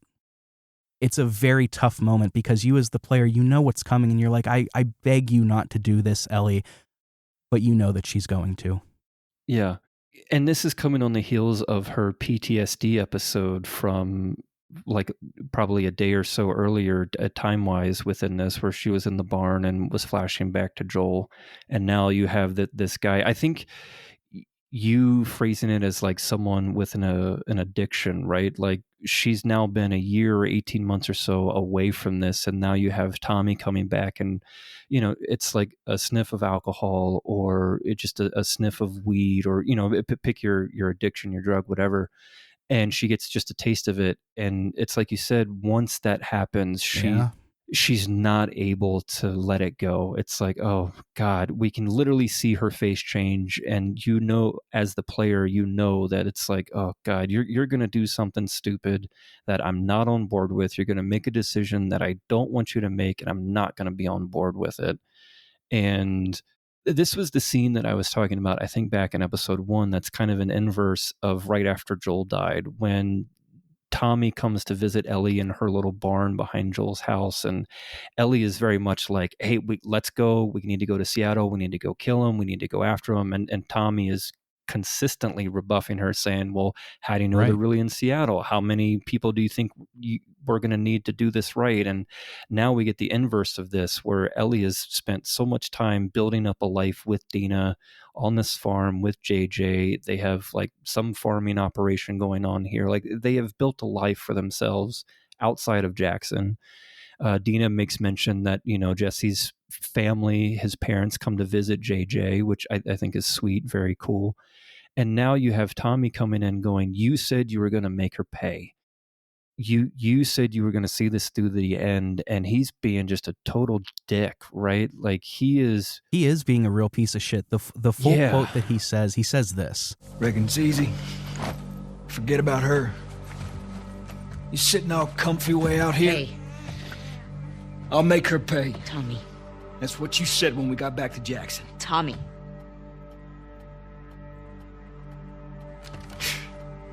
What a joke. And like you said, their roles have completely switched. Tommy, and by extension, the town of Jackson, they're not good for Ellie. That's why she is up here. That's part of being in recovery from addiction, is putting up some sort of boundaries, separation. Yeah. That's what she's doing. She is up here for her own safety, but she's going to go. She's going to give up her one chance at redemption for revenge. She is not free. She is still consumed by all of this. And after all the hell that she's went to, she's killed dogs. She killed a pregnant woman. She had her friend shot through the head not even 2 feet away from her. At what point is this going to stop? the cycle just continues and continues. In some ways, it's kind of rooted in her inability to process what happened too. You can read her diary, and what it says is this. It says, "I don't know how Dina talks so easily about Jesse. She tells JJ about him. She thinks it'd be good for me to talk about Joel, to get it out. When she says that, it makes the memories sound like food poisoning. I don't want to talk about it. It's just going to hurt, and I think once I'd start, I wouldn't be able to stop." Ironic, because that's exactly what's happening here. Yeah. She believes that only killing Abby will bring her peace. She can't process what happened to Joel because she's not willing to. And that's a tough step to make, to acknowledge that you need to choose to heal. And she's actively not doing that. She thinks that it's just going to never stop hurting. But what is happening with this corrosiveness to her character? I keep using the same adjectives: corrosive, deleterious, poisonous. But I don't know how else, constantly chipping away at the armor that she has around her. She's stuck in this cycle, and it's sad to see, but she'll never get out of it. No, not at all. And it's like you said, it is sad to see. So I love Dina's response to all of this. When Tommy first brings up, Abby, woman built like an ox, and a kid traveling with scars, Dina's immediate response while holding JJ is like, well, we're done with that whole thing. So, kind of just dismissing it and really kind of telling Tommy, like, fuck off, we're not dealing with this. Dina looks at Ellie and is like, here, you hold JJ, and she follows Tommy out the door, slams the screen door, and is like, hey, don't you ever fucking come back here. Don't you talk to her like that. Like, she stands up for Ellie, and I love that for Dina, that she's fighting for her woman. She's fighting, for what she believes in. It's a great Dina moment, in my opinion. Yeah, I agree completely. And you can really start to see the relationship between Ellie and Dina begin to dissolve here. There's a quick flashback. I think this is just supporting Ellie's decision. Or showing us how Ellie is justifying her decision. There's a quick little flashback from the night Ellie and Dina kissed, and Joel got into Seth's face. Seth ended up yelling that she's a dyke in front of everybody. It's just showing that why Ellie is making her decision, and it's the would'ves and could'ves and should'ves that we all get cut by in life. Right.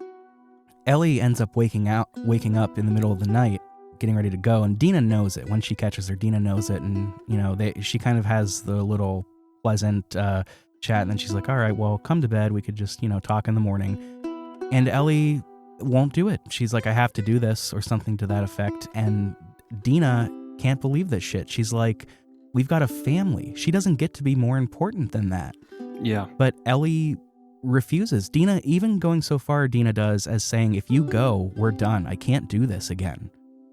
And Ellie barely says anything, and she leaves. She's willingly turning her back on her family in the pursuit of the one thing that will destroy her.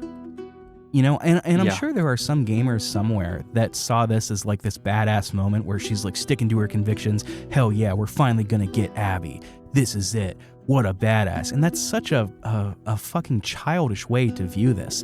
I don't mean to be mean about it, but like this whole ending, and when I see people talking about this online, this whole ending just kind of makes me realize how little a lot of people read literature.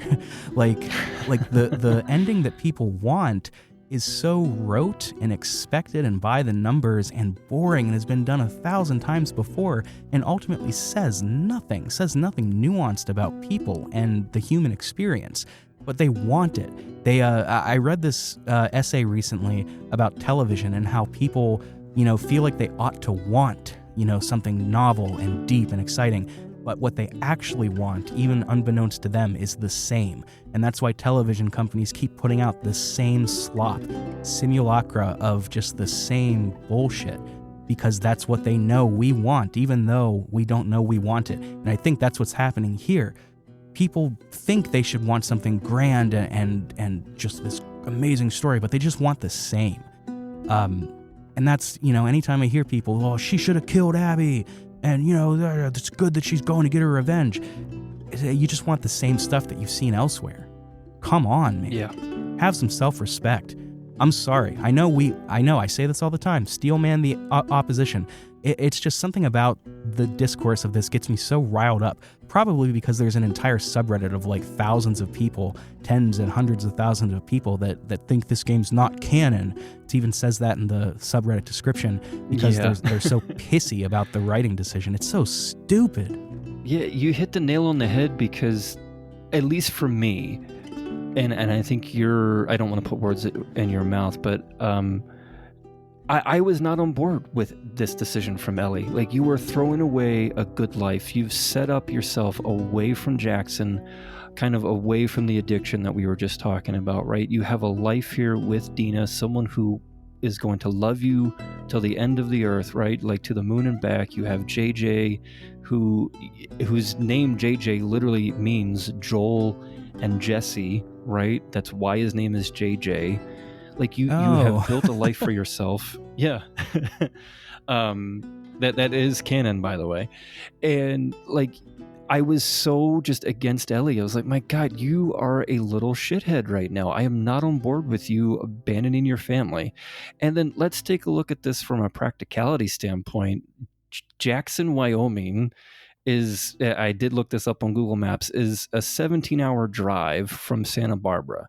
Well, we're 24 years into this fungal outbreak. No cars are available. How long is a 17-hour drive on a horse? I don't know, a few months, right? So one way.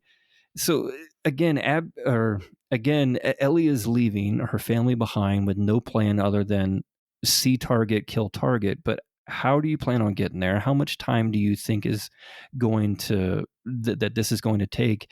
And you are functionally going towards your death. You could die, and for what? I don't think that Ellie is thinking rationally here, and she's not supposed to be. And us as the player, I think the intention is that we're not supposed to like Ellie in this moment. As you said, she is the villain. And I felt every ounce of that, just going, oh my God, Ellie, I hate you right now. I'm not on board with this. I do not want you to do this. Yeah, man, this had so much emotion for me playing this. My first, and really all of my playthroughs of this game to this point, I was just like, God, Ellie, you were so close to being happy, and you're going to throw it away. But again, it goes back to all of these characters in this story between part 1 and part 2 all having these flaws, and this is one of Ellie's flaws. She's got blinders on. She's seeing red. She's a bull in a china shop, and nothing's going to stop her until she sees the deed done. Well said, man. Well said. So we're switching over to Abby. Again, this is the final time we're going to control her. She's traveling with Lev. Their relationship is so sweet here. They are so close, like brother and sister, older sister, younger brother. It's very clear that they've processed everything that's happened, and now they are two peas in a pod, so to say. And they're in Santa Barbara. They're looking for the Fireflies. They're taking that lead. It's nothing but abandoned houses and overgrown dead grass and weeds, and also infected. But, you can go through all the houses. It's classic The Last of Us. And just when they think they were chasing a cold lead, they find something in the last place they look. And that's mainly because they stopped looking after they found it. But anyway, they find a secret basement room hidden by a dresser in one of the houses. 2425 Constance is where they were looking. That's the address. And while searching around in that basement, Abby finds Abby finds that it's like solar powered or something. There's power, and begins using a CV call radio. She is searching desperately, frantically, and kind of stupidly just using her real name, her full real name. For someone who has spent the game being so cautious, she is really just throwing it all away for bright-eyed enthusiasm. Not wild about that, but, I guess I can understand it. She does get someone on the horn, though. No identifiers, gives them everything. Her name, her location, that she's looking for the Fireflies, that she was one of them who ran her former facility. She gives them everything. And anybody genre savvy knows what's going to happen. As she's leaving the house, she promptly gets attacked. Her and Lev fight a little bit to no avail. Lev shoots one of them through the shoulder, into the shoulder. She's nearly killed and murdered right there until the leader of this mysterious group of bandits tell him to stop. They're tied up and they're taken away. So Two things. I love the camera fake out at the beginning of this section where we see a pair of Chucks walking down the road, and we know that Ellie wore Chucks all throughout the first game. And so there's a little camera fake out here where Lev is now shed at anything resembling his Seraphite or his Scar outfit, kind of those brown, like really drab, like cloaks and stuff. And like he's fully embracing his youth and being a kid, right? I love that. And it was confirmed again. I'll like reference the commentary. The people on the radio aren't the bandits; they are the Fireflies. Oh, really? Yeah, I know for some people it's set up to be more of a coincidence, but the people on the radio, as again confirmed by Neil Druckmann in the director's commentary, it actually is the Fireflies. That's why they were asking her, where were you stationed? Oh, fascinating. Where were you stationed? Who is the the person in charge there? And that's why she gives her full name and gives her dad's name, Jerry, as well. Like, this is the Fireflies. I guess it's like a double fake out because some of the ways they're responding almost sounds like somebody is trying to masquerade as somebody else. Sure. Like they're very slow to respond and they speak slowly. So it's like a double thing. But also that's part of what characterizes this epilogue is it's just, there's a lot of unanswered questions. Like we're about to see some insanely wild shit go down with these rattlers. Yeah. And it's just not explained. And it's like, it's something that you see and you're like, I want to know what's going on here. Actual slavery, crucifixion, what the fuck is this? Yeah. And we don't get that satisfaction. So we cut back to Ellie now. Ellie found Owen's boat that Abby and Lev took here, and she finds that they're searching for 2425 Constance. So this search takes you through the overgrown and long since maintained gated and affluent communities of the area. It's neat, suck it, HOAs, more houses, etc. Yeah. One last hurrah. Ellie, unfortunately, though, gets caught in a trap. It's one of those traps where it gets you around the ankle and there's like a pulley sort of mechanism that hoists you up into the air upside down, like Joel got caught in episode 1, part 1 of The Last of Us. This one is particularly brutal, though, because whoever said it accounted for the swing of the subject in the rope. And when they swung up and came back, they hit this really sharp stake that was affixed to a tree, and it impales Ellie in her side pretty badly. Like, this is going to really cripple her throughout this ending. She passes out. And these traps, it turns out, they were set by the folks who took Abby and Lev, and they come to gather Ellie, but it don't go so well for them. Ellie is typical Ellie. She, the skinny guy of the duo, kind of gets a real scare because he gets scared by a clicker that got caught in one of the traps. And Ellie just laughs at him and says, like, yeah, you nearly shit your pants. What a little bitch. And so he doesn't take too kindly to that. So he like rips her up. He grabs her. He pushes Ellie towards the clicker. And right as the clicker's about to get her, she subverts him. She pushes him into the clicker. He gets bit. She hides behind him as the other guy like shoots. And she manages to shoot the bigger fella that's shooting at her. She's using the other guy as a meat shield. She gets him in the shins. So she has taken control of this situation. Yeah, it's cool seeing here that like really sharp branch that you're talking about that is on the tree reminds me of when Joel gets impaled with the rebar while they're looking for the science lab in part 1. It kind of mirrors that a little bit. And the conversation that Ellie now has with like the big husky guy that she shot in his shins, she looks down at her hand. She did in fact get bit a second time here, and he gives the information that Ellie is given here like in a way of like, well, you're gonna be dead in like an hour anyway. And I love that Ellie kind of clocks that and just looks at her hand and is like, oh, you think I'm not immune. You have no idea that I have this cool superpower. And she, basically kind of not necessarily tortures him, but is like, hey, I'm looking for these people. Have you seen them? And he directs her where to go. But it's the way that he gives it information where it's like, you're never going to make it. There's a bunch of us. There's only one of you. Yeah. And little does she know that there's also more infected around as well. She's using her immunity as a weapon for the second time. Yeah. Yeah. And it's pretty good too. Like, he's bleeding out. At one point she turns to look where he tells her to go. I thought he was going to shoot her, but he's in no position to do that. And he's like, he thinks she's going to let him live. He's like, I told you everything. And I forget what he says at last. I think he says please, and she doesn't even like smirk or anything. She just shoots him dead. Yeah. Without much of a second thought. Cold-blooded, man. Yeah. You do go to where he tells you to go. He says that they're holding the prisoners at this resort area. And you go up through there, and it's really unclear. Like I said, this group, they're known as the Rattlers. You could find some like notes mentioning them. But I didn't ever get a clear why to their violence, just that they're like a marauding gang. They're gathering folks up and keeping them as like slaves, basically, like prisoners. They're kind of using them as entertainment. Like, they chain them up to the ground and like, watch them struggle to get out. They're growing crops, and like some of the prisoners were taken in because they tried to steal the crops. I don't know, John, do you have any insight as to what's going on here from like commentary or lore or anything?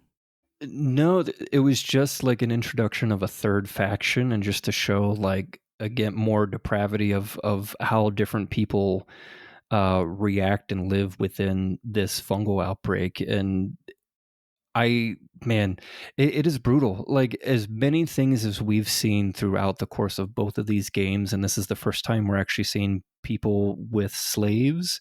And as you mentioned, some of them are tied up, and they even have infected tied up here on chains. Like, we'll overhear like a conversation between two of the Rattlers, and they're making fun of one of the guys that was chained because they caught him trying to escape with some crops, and they let him get infected, and now they keep him, around on a chain.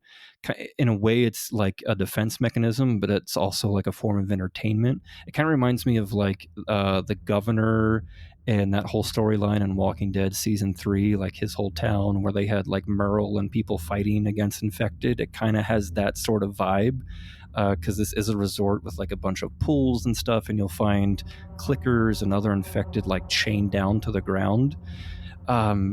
As far as insight, there's really none that I could glean off of this, other than this is just showing another side, another faction of how people decided to live within this outbreak. But man, is it a cool set piece. There's some pretty intense firefights throughout here, some pretty not so easy areas to kind of weave in and out of. Like, I found myself a couple of times hitting the like start checkpoint again button or something, just because I'd get through 2 or 3 people and then get found. These people also have dogs as well.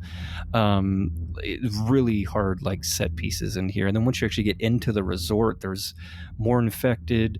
One of the cool things you can do here, and I'm surprised we didn't get more of this or something like this before the end of the second game, but those chained up infected, you can actually let them loose and wreak havoc. So it was cool to just like unchain their bindings and have like 3 or 4 clickers running around just wreaking havoc on the Rattlers. Like, that was a fun thing to do here, where I could just sit back in some of the convenient tall grass or behind a couple of crates and just let them go to town and really clear out most of the enemies here. And then a couple Molotov here and a Shiv here, and this area is pretty easy to traverse after that point.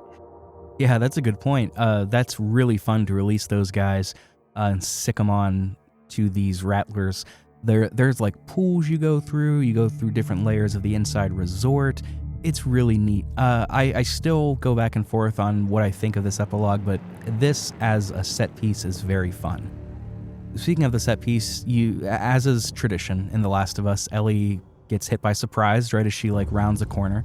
One of the Rattlers like gets her and she pins her down. Ellie's not in her prime here. She's still fighting off that stab that I think she either stitched it up herself or it just kind of healed a bit on its own.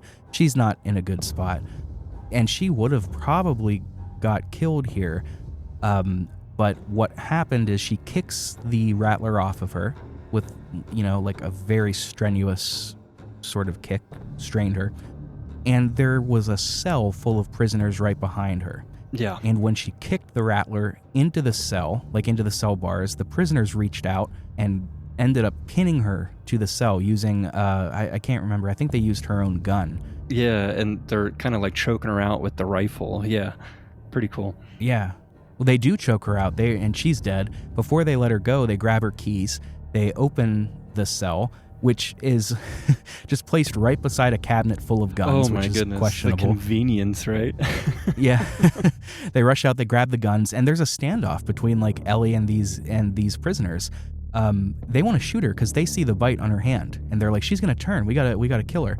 And she's like, where's Abby? Just tell me where Abby is. And the head prisoner is just like, hey, let's settle down. Abby's probably dead, but she's down at the pillars. Down at the pillars. Is that right? Is it the pillars? Yeah, the pillars. Yep. And they just kind of silently agree to let each other pass. Ellie like slowly walks away, and they slowly walk on. It's now going to be a firefight between the prisoners and the rattlers. Yeah. This cycle just goes on and on and on. And Ellie is totally haggard here, ragged. She is practically out of strength, and she's just hobbling through. And she gets to where she's told to go. These people, these rattlers, literally have a quasi-graveyard full of folks, corpses and living folks, barely living folks, who are tied to crosses and stakes. It's modern-day crucifixions. What the fuck is happening? Right? Like, seriously, when I got here, I was like, oh my god, we are, like, they're starting up a new plot point. Yeah. What is happening here? There's also a camera fake out, too, where Ellie gets onto the beach and we're approaching...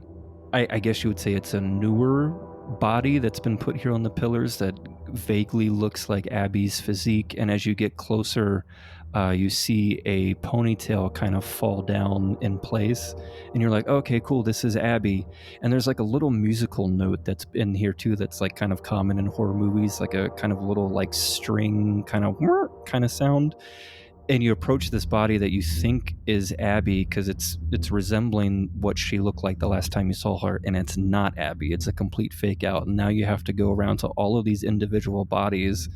You know, I think it's on PlayStation, it's like an X prompt or a triangle prompt, I can't remember, but you're having to search through all of these bodies that are going through some kind of man-made version of a crucifixion here to find Abby and Lev. It was really off-putting to me the first time playing this because I was faked out. I thought the body that I was going towards was Abby's, but I completely got faked out here. Did that happen to you at all? Oh yeah, absolutely. She's emaciated almost beyond recognition, and her hair is like short. It's kind of astounding how much muscle loss she has had. She looks gaunt. I can't imagine the conditions that these prisoners are living in, or why. This is insane. But Ellie, she finds her, and she's asking for help, Abby is, until she sees who it is. She's like, it's you. It's you. Ellie cuts her down. Yeah, she's not going to make this quick. Ellie cuts her down.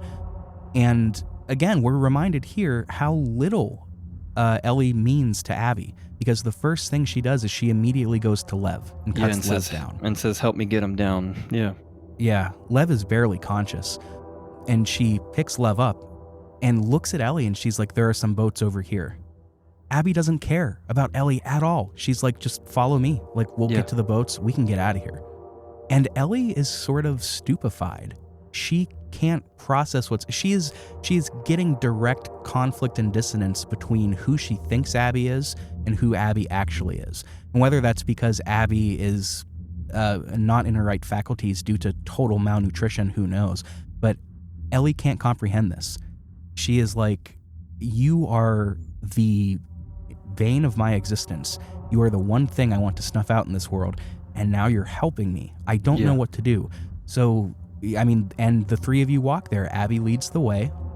It's so funny. You're following her. She's like, and she's up ahead, kind of silhouetted in light, almost like, a cliche like leader of the flock or something, and you're the follower, and you're barely keeping up. I mean, you can't walk hardly at all. And you follow her, and you think for a minute as Ellie walks toward the boat that Abby's not in. You think for a minute that Ellie has changed her mind, and even she thinks, she's like, maybe I can just end this. This can all be done. The bloodshed, the murders, everything, the harsh realities. I can end this all. But all it takes is one flash, one slip of the memory seeping in, one picture of a beaten Joel, and all of that is washed away. She immediately turns and she says, I can't let you leave. Yeah. what did you think of this? Did you think she was going to just leave? Man, first of all, I'm just poking fun a little bit at this moment. Conveniently, there's only 2 boats here. I thought that was interesting. Yeah. Yeah. Video game's gonna video game. In this moment, I'm thinking, my first playthrough, I'm like, oh my god, she's doing it. Ellie has now made her last decision that I am again not on board with. I'm like, oh my god, man, I totally, again, I wasn't wanting Ellie to do this. I was like, man, we need to let this go, Ellie. What are you gonna do? Like, Abby at this point has been starved. She's been hanging on this post for God knows how long. Lev, as you said, is barely conscious. I did not want this fight to happen. I was like, oh my god, if we get like a square prompt like the Nora fight, I'm gonna just sit here for 10 minutes and not press the square button to see if the game will do something different. Abby doesn't want this either. She says she doesn't even look at Ellie. She's like, I'm not doing this. It's the last thing in the world that she wants to do, but Ellie does want it. She wants it a lot. She grabs Abby by the hair, yanks her backwards into the water, and uses that as an opportunity to put her switchblade to Lev's throat. Lev is barely conscious. He can't do anything. And Abby says, no, don't. He's not a part of this. And she looks at Abby with just the psychopathy and distress and no humanity and rabidness, kind of the same in like, if you've ever watched Breaking Bad, Jesse, when he is at his most beaten down, gets this look of just rabid depravity and scared shitlessness. It's that exact look. She's just lost her senses. And she says, you made him a part of this. And I mean, Abby's not in a place to argue. What is she going to do? So she gets up and she's like, all right. And you square off. This is very weird to me. On the one hand, this isn't a fight for glory. Like, both of these women are beaten and broken. Yeah. Abby is so frail, you think she might fall at any time. Ellie can barely move at all due to the stab and the blood loss. And it's supposed to be this way. You're supposed to view this as a combination of disgust and pity and sorrow. This is not something that's this cinematic ending. It's sad. And yet, it's framed as a typical final boss fight. You know, the camera hovers dynamically behind Ellie. You know, there's a third of the screen that's the Ellie zone. It's that kind of close-up. Ellie slashes and fights with vigor that doesn't really match her appearance at all. And this thing is long, man. This goes on for a while. And it gives this whole thing some dissonance that it just sort of makes me tilt my head to the side. You know? Like, I'm a fan of how this game ends, but the whole epilogue, I know I've said it a bunch, but it just feels bizarre and like it was done by a different team. I don't know, man. Like, what did you think of this finale, this fight in particular? Man, like I said before, I certainly wasn't wanting to do it. I felt that, like, the length of this fight, too, I was like, oh my god, this is going for a while. We're throwing haymakers at each other. Ellie's slashing at her. At one point, she finally gets, and Abby under the water, and I was like, oh my god, is this happening? I'm actively not wanting this to happen. It's such this surreal moment as the player where I'm like, I don't want you to do what you're doing, but the the game is doing it anyway, type thing. I really honestly was feeling bad for Abby in this moment. I'm like, if I'm thinking about the beginning of the game where she gets saved by the person that she wants to kill, and now Abby is being saved by the one person in the world that really wants to kill her. I'm like, man, that's such a mindfuck in and of itself, from her journey from when we first see her at the beginning of the game 25 hours ago now to this point. I'm like, oh my goodness. I was kind of rooting, maybe not necessarily for Abby, but I was rooting for Abby not to die. I think there's a difference there. I was wanting these characters to just get to a point where they could just not necessarily make amends, but they could just go their separate ways. Man, I really didn't want to be on the stick at this point. truly, I wanted to put the game down and just have this be like, you know, a cutscene. Really, I did not want to be in this fight.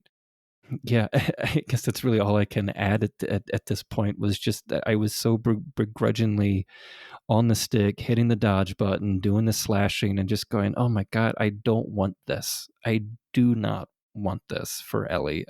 And again, I didn't want Abby to win per se. I just wanted them to go their separate ways and have Abby live, because I was still, you know, kind of on this Ellie is the villain and Abby is the hero, or, you know, maybe protagonist, antagonist would be a better way to say that. But yeah, then I'm also like in the back of my mind thinking about, you know, my boy Lev. I'm like, man, I hope that, you know, let's say that Ellie had killed Abby.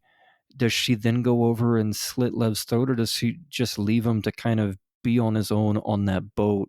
And God only knows what happens to him. Does he get washed away out into the ocean? Does he come to and then, you know, find Abby? You know, like, what happens to Lev in that moment? So I was thinking about him because, you know, as I said before, I love Lev as a character and I love his journey.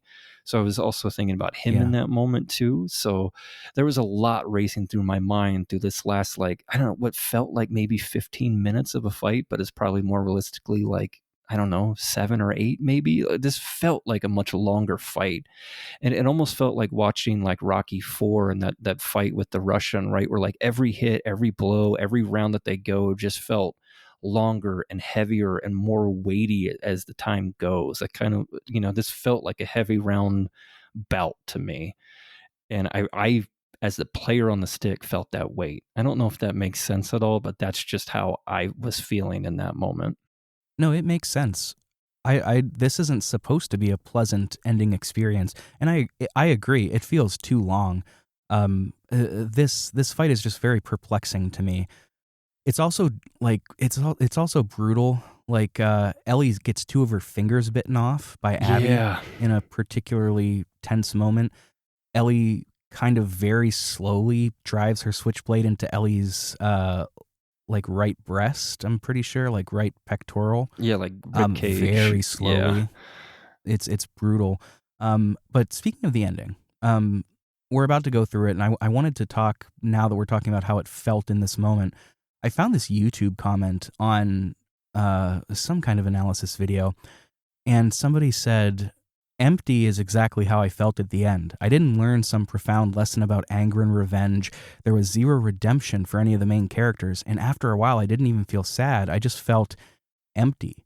And I read that, and all I could think of was, yeah, man, that's the point. You know, I always think back, and I've used this example before. I think back to the endings of Breaking Bad and The Sopranos. Spoilers for both of those. I am going to maybe fast forward like a minute if you don't want to hear it. Breaking Bad ends with Walt getting killed. You know, the kingpin, we're all rooting against him towards the end, and he gets killed. He gets his just desserts. The Sopranos ends in a very famous sequence where it just cuts to black. Yeah. You're not supposed to know what happens. It's meant to be a discussion point because that's real life. Real life is not a movie. Real life is not cinematic. Real life is what it is. Sometimes things don't tie up nicely. And that is the point of this ending. There's not supposed to be this amazing climax and falling action where things go exactly how Screenwriting 102 told you they should go.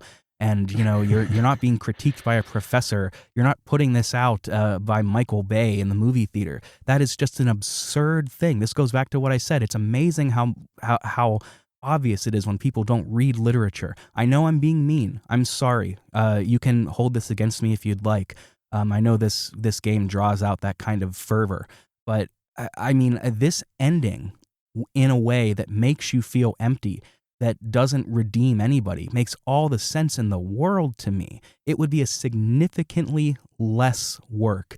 It would be worth less, 2 words, to me, and have way less impact if this was like this big ending where Ellie gets to kill Abby and she is the hero who avenged her fallen father. That sucks. That's been done a million times before, and you could find it on Lifetime if you wanted to. That is trite. That is rote. That is hackneyed. We've seen it everywhere. What would be the point of ending a game like that? to get money. That's about the only thing that I could think of, but that's not what happens. Sure. What happens is Ellie gets the best of Abby, and she starts to drown her. She holds her down. The bubbles are going. They're getting slower and slower.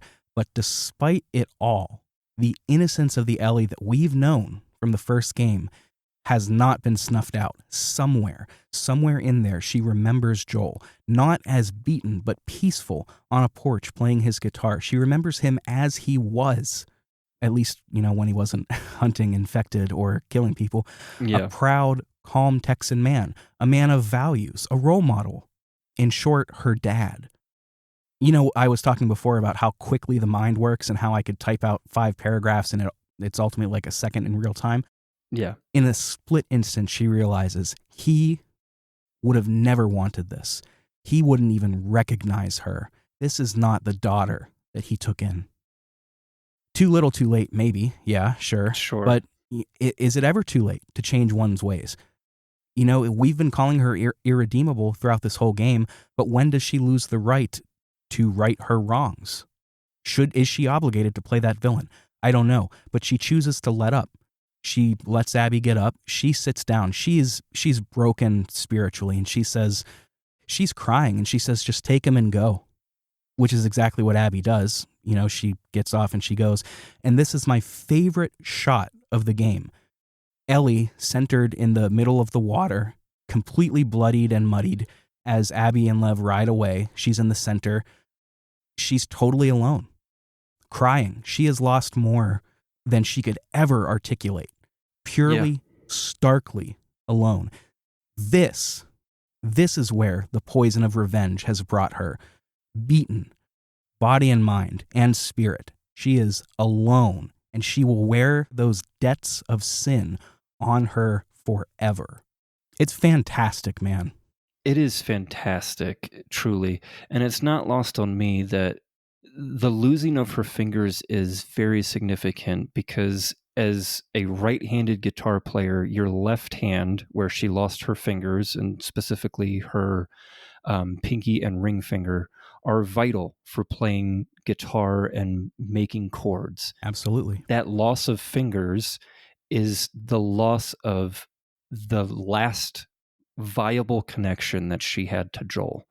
She can no longer play Better Days by Pearl Jam. She can't play guitar anymore. That functionally severs her connection with Joel, and it's so powerful. And I think that that's the thing that gets her, other than, as you were saying, like that Joel wouldn't recognize her, Joel wouldn't want this. This in a way severs that connection because this is the last real world thing that she has to connect to him. It's not the killing, it was the guitar that she was given as a gift, the song that they bonded over, the meaning of that song to both of them, the words in that song.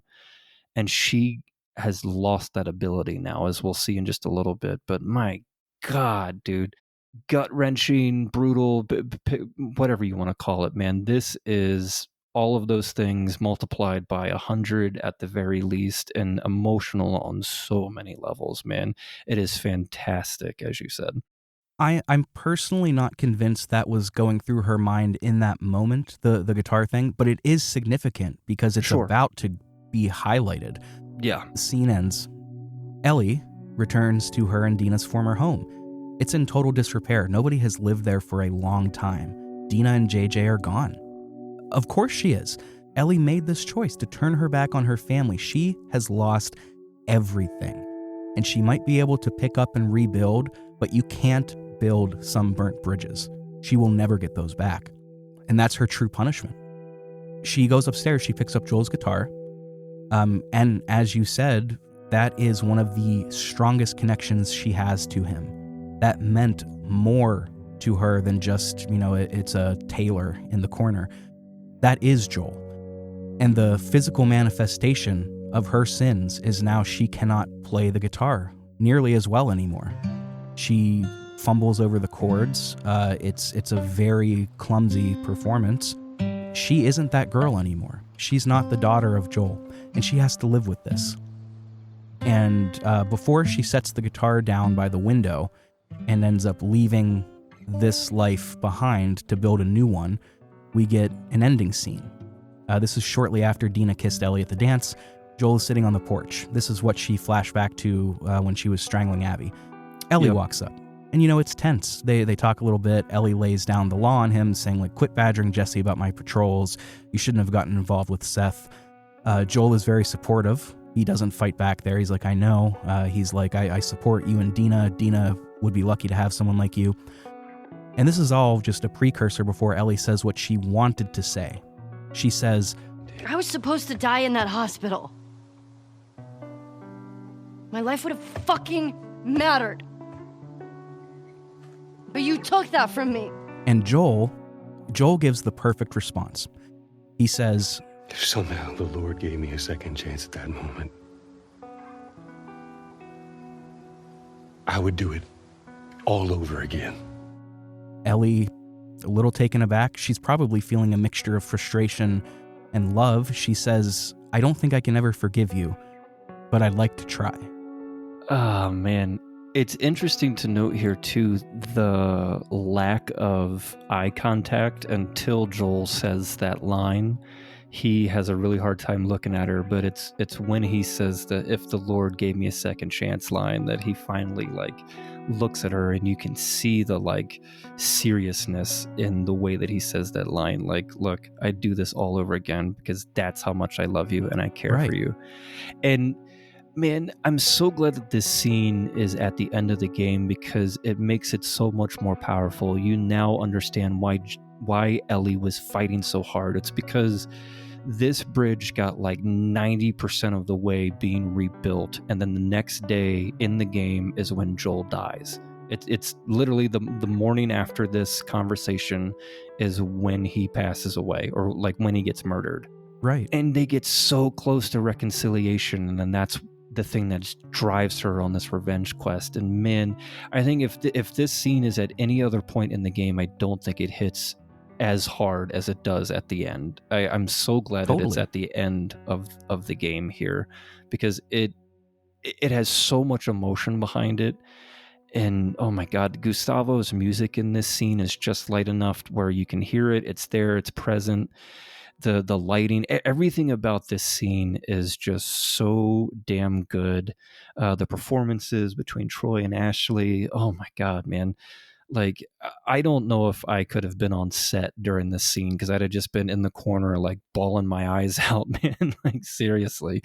Man, what a great scene. This epilogue gives us all of the reason in the world. It fills the questions that we had when Ellie let Abby go. You know, Joel says, if I had a second chance. We don't get second chances in life.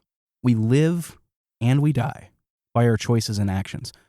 In that moment, in that instance, Ellie asked herself the same thing. What would I do if the Lord gave me a second chance in this moment?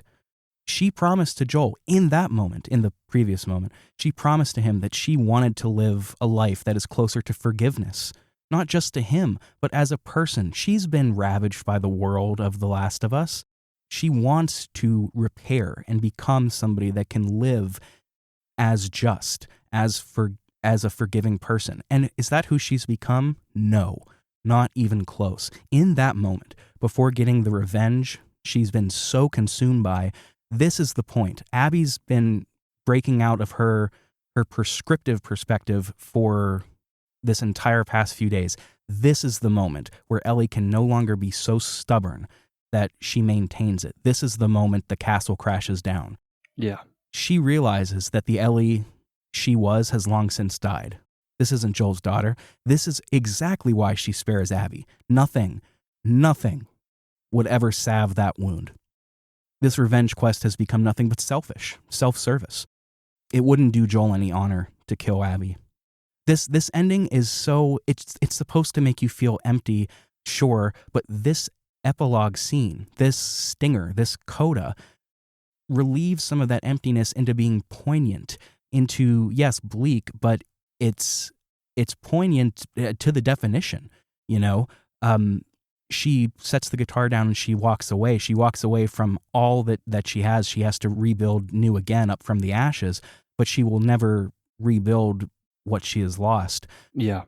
you're not supposed to feel that she's redeemed. She's not. You can feel happy for her that she's maybe going to go in a different direction, but you can't justify everything she's done.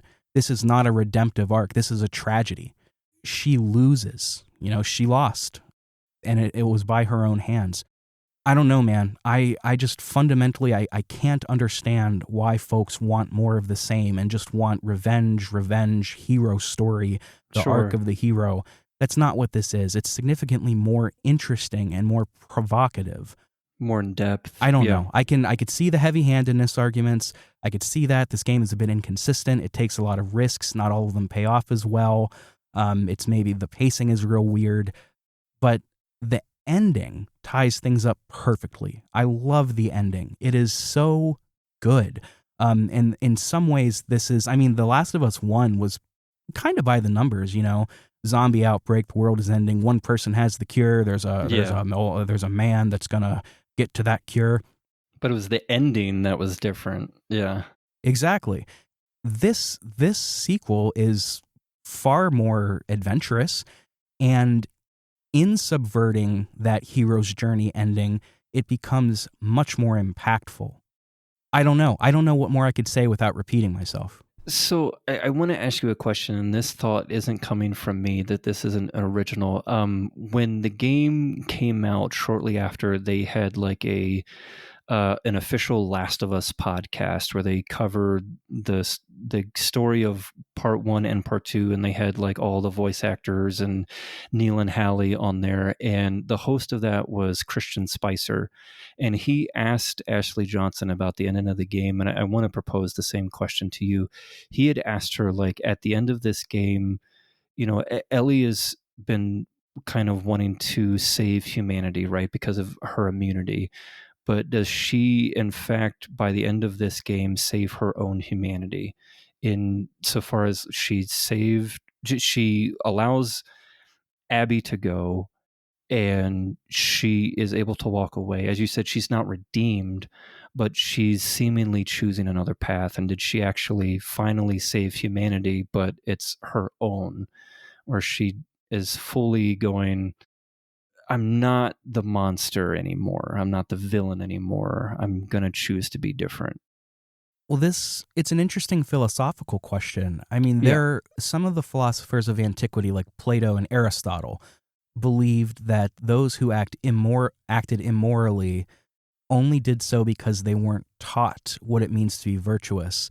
If we take that approach, then Ellie was only taught how to be virtuous through the sins that she enacted on others.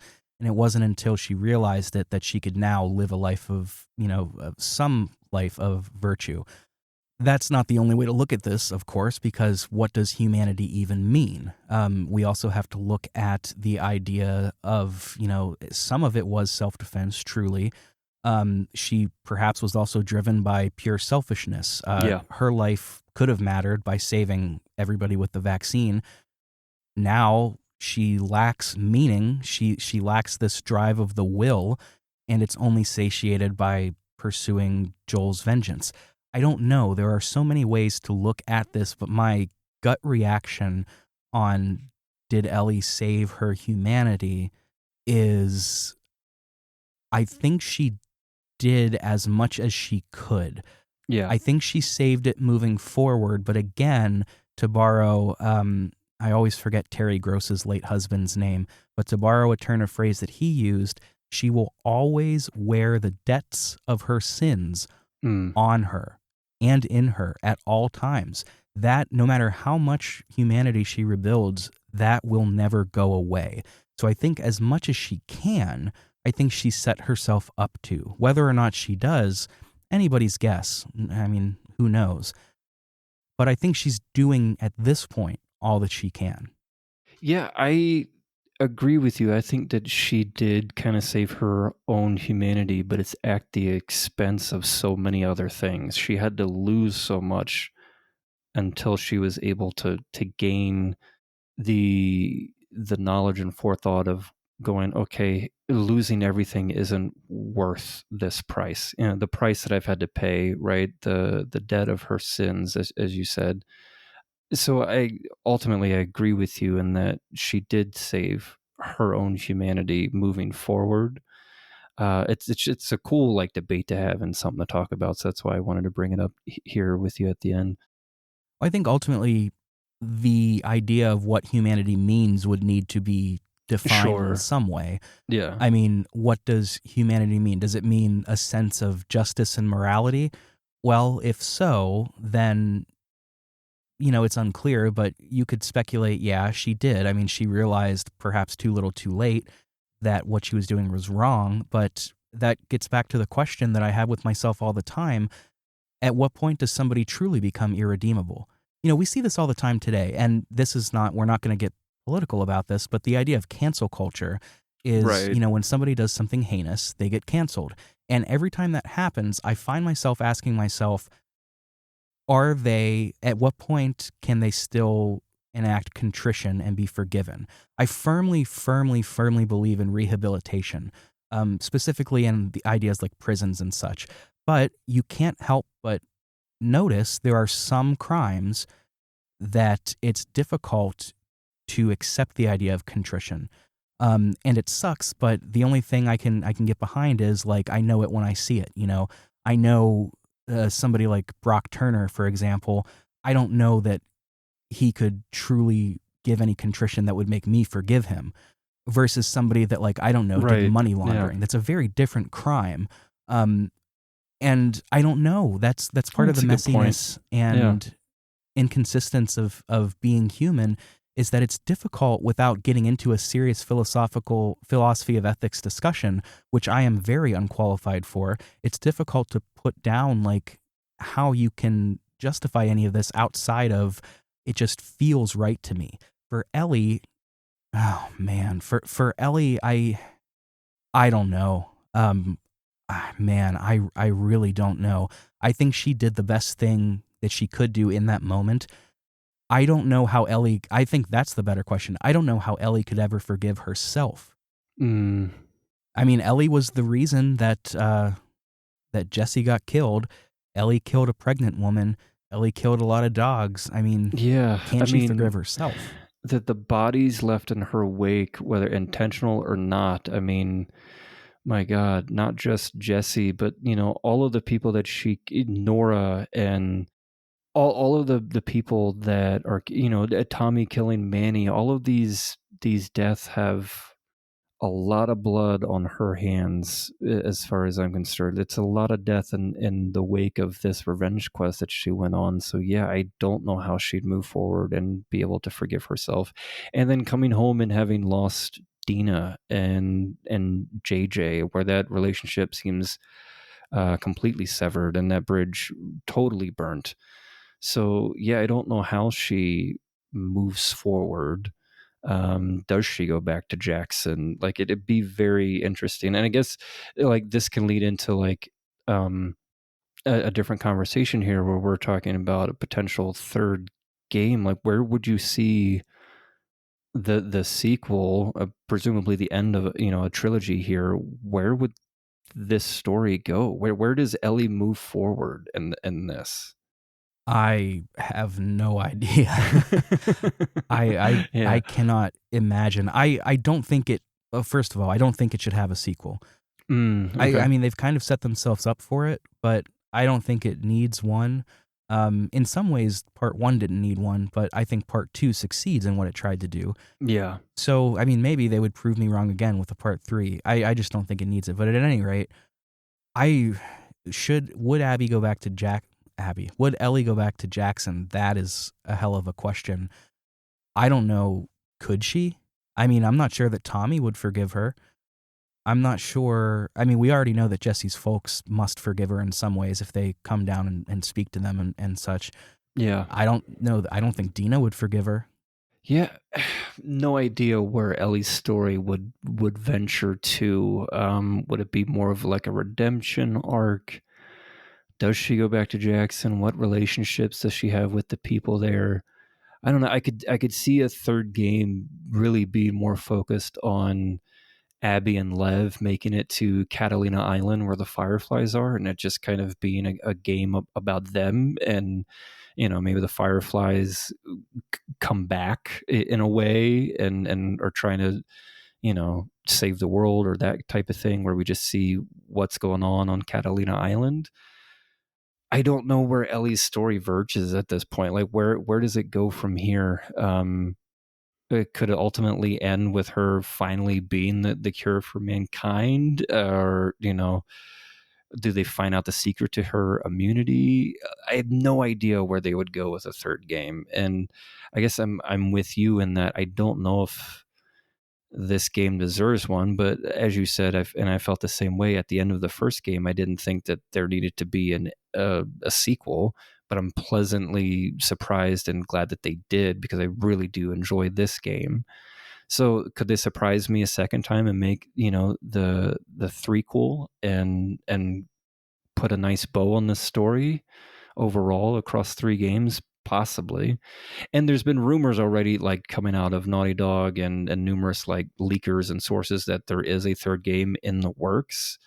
No idea like how far off it would be and how involved Druckmann is and Hallie Gross and that type of stuff. We know, nothing about it at this point, and it hasn't even been officially confirmed at the same time. So, yeah, man, and no idea where they'd go with the story, but if they deem it necessary and they are indeed working on it, I'm gonna be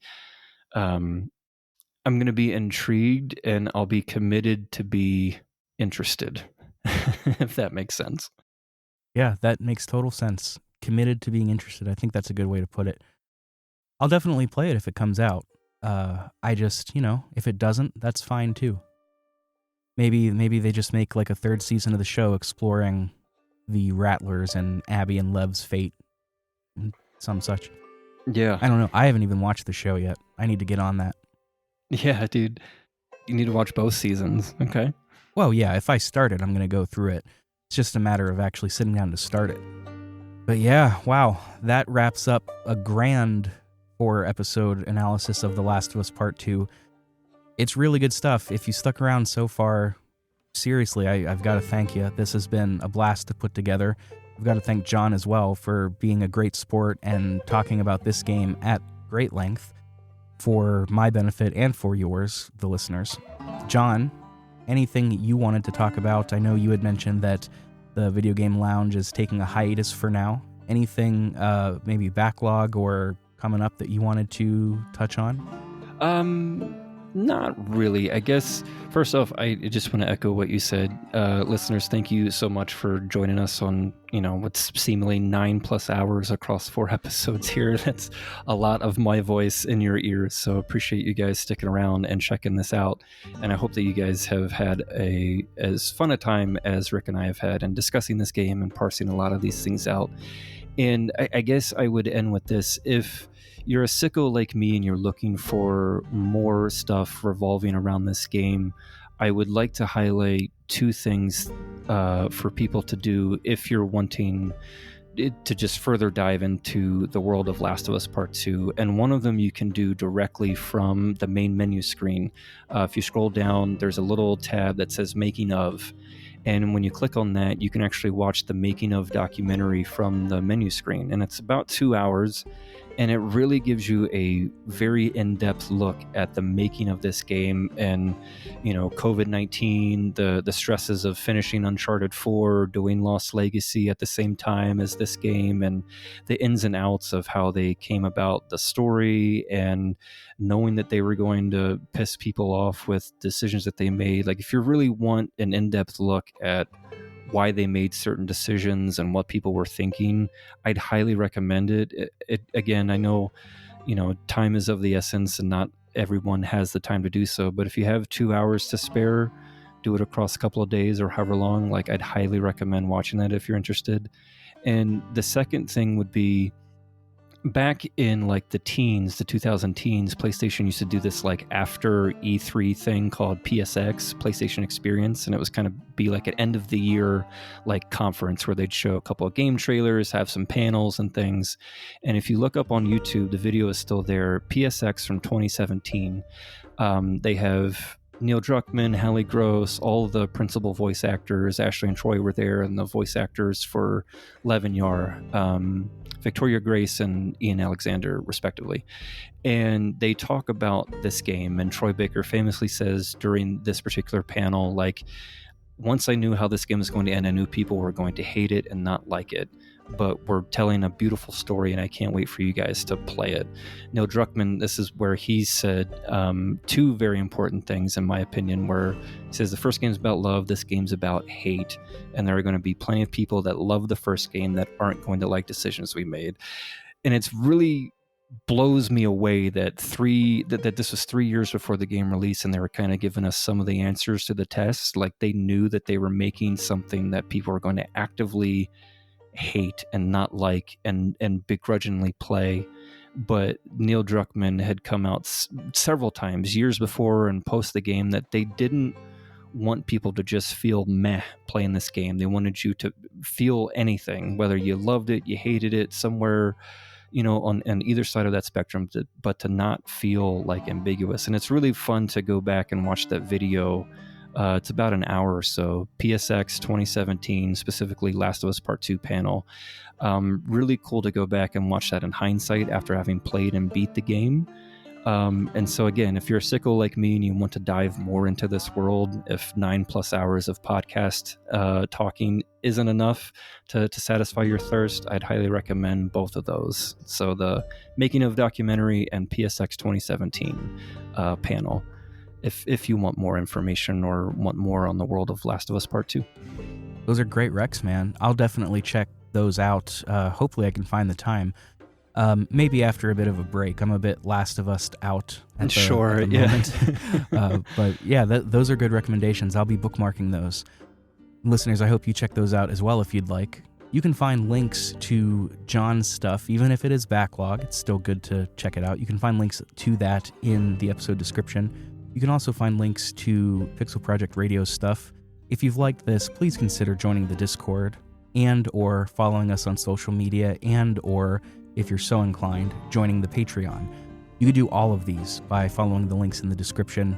Discord is free, obviously. Patreon is not, but if you love the show and you want to support, you can certainly do that. With that, I think we can wrap this series. John, thank you once again. Listeners, thank you once again for sticking around. And we'll catch you on the next one. We're signing off for today. Take care.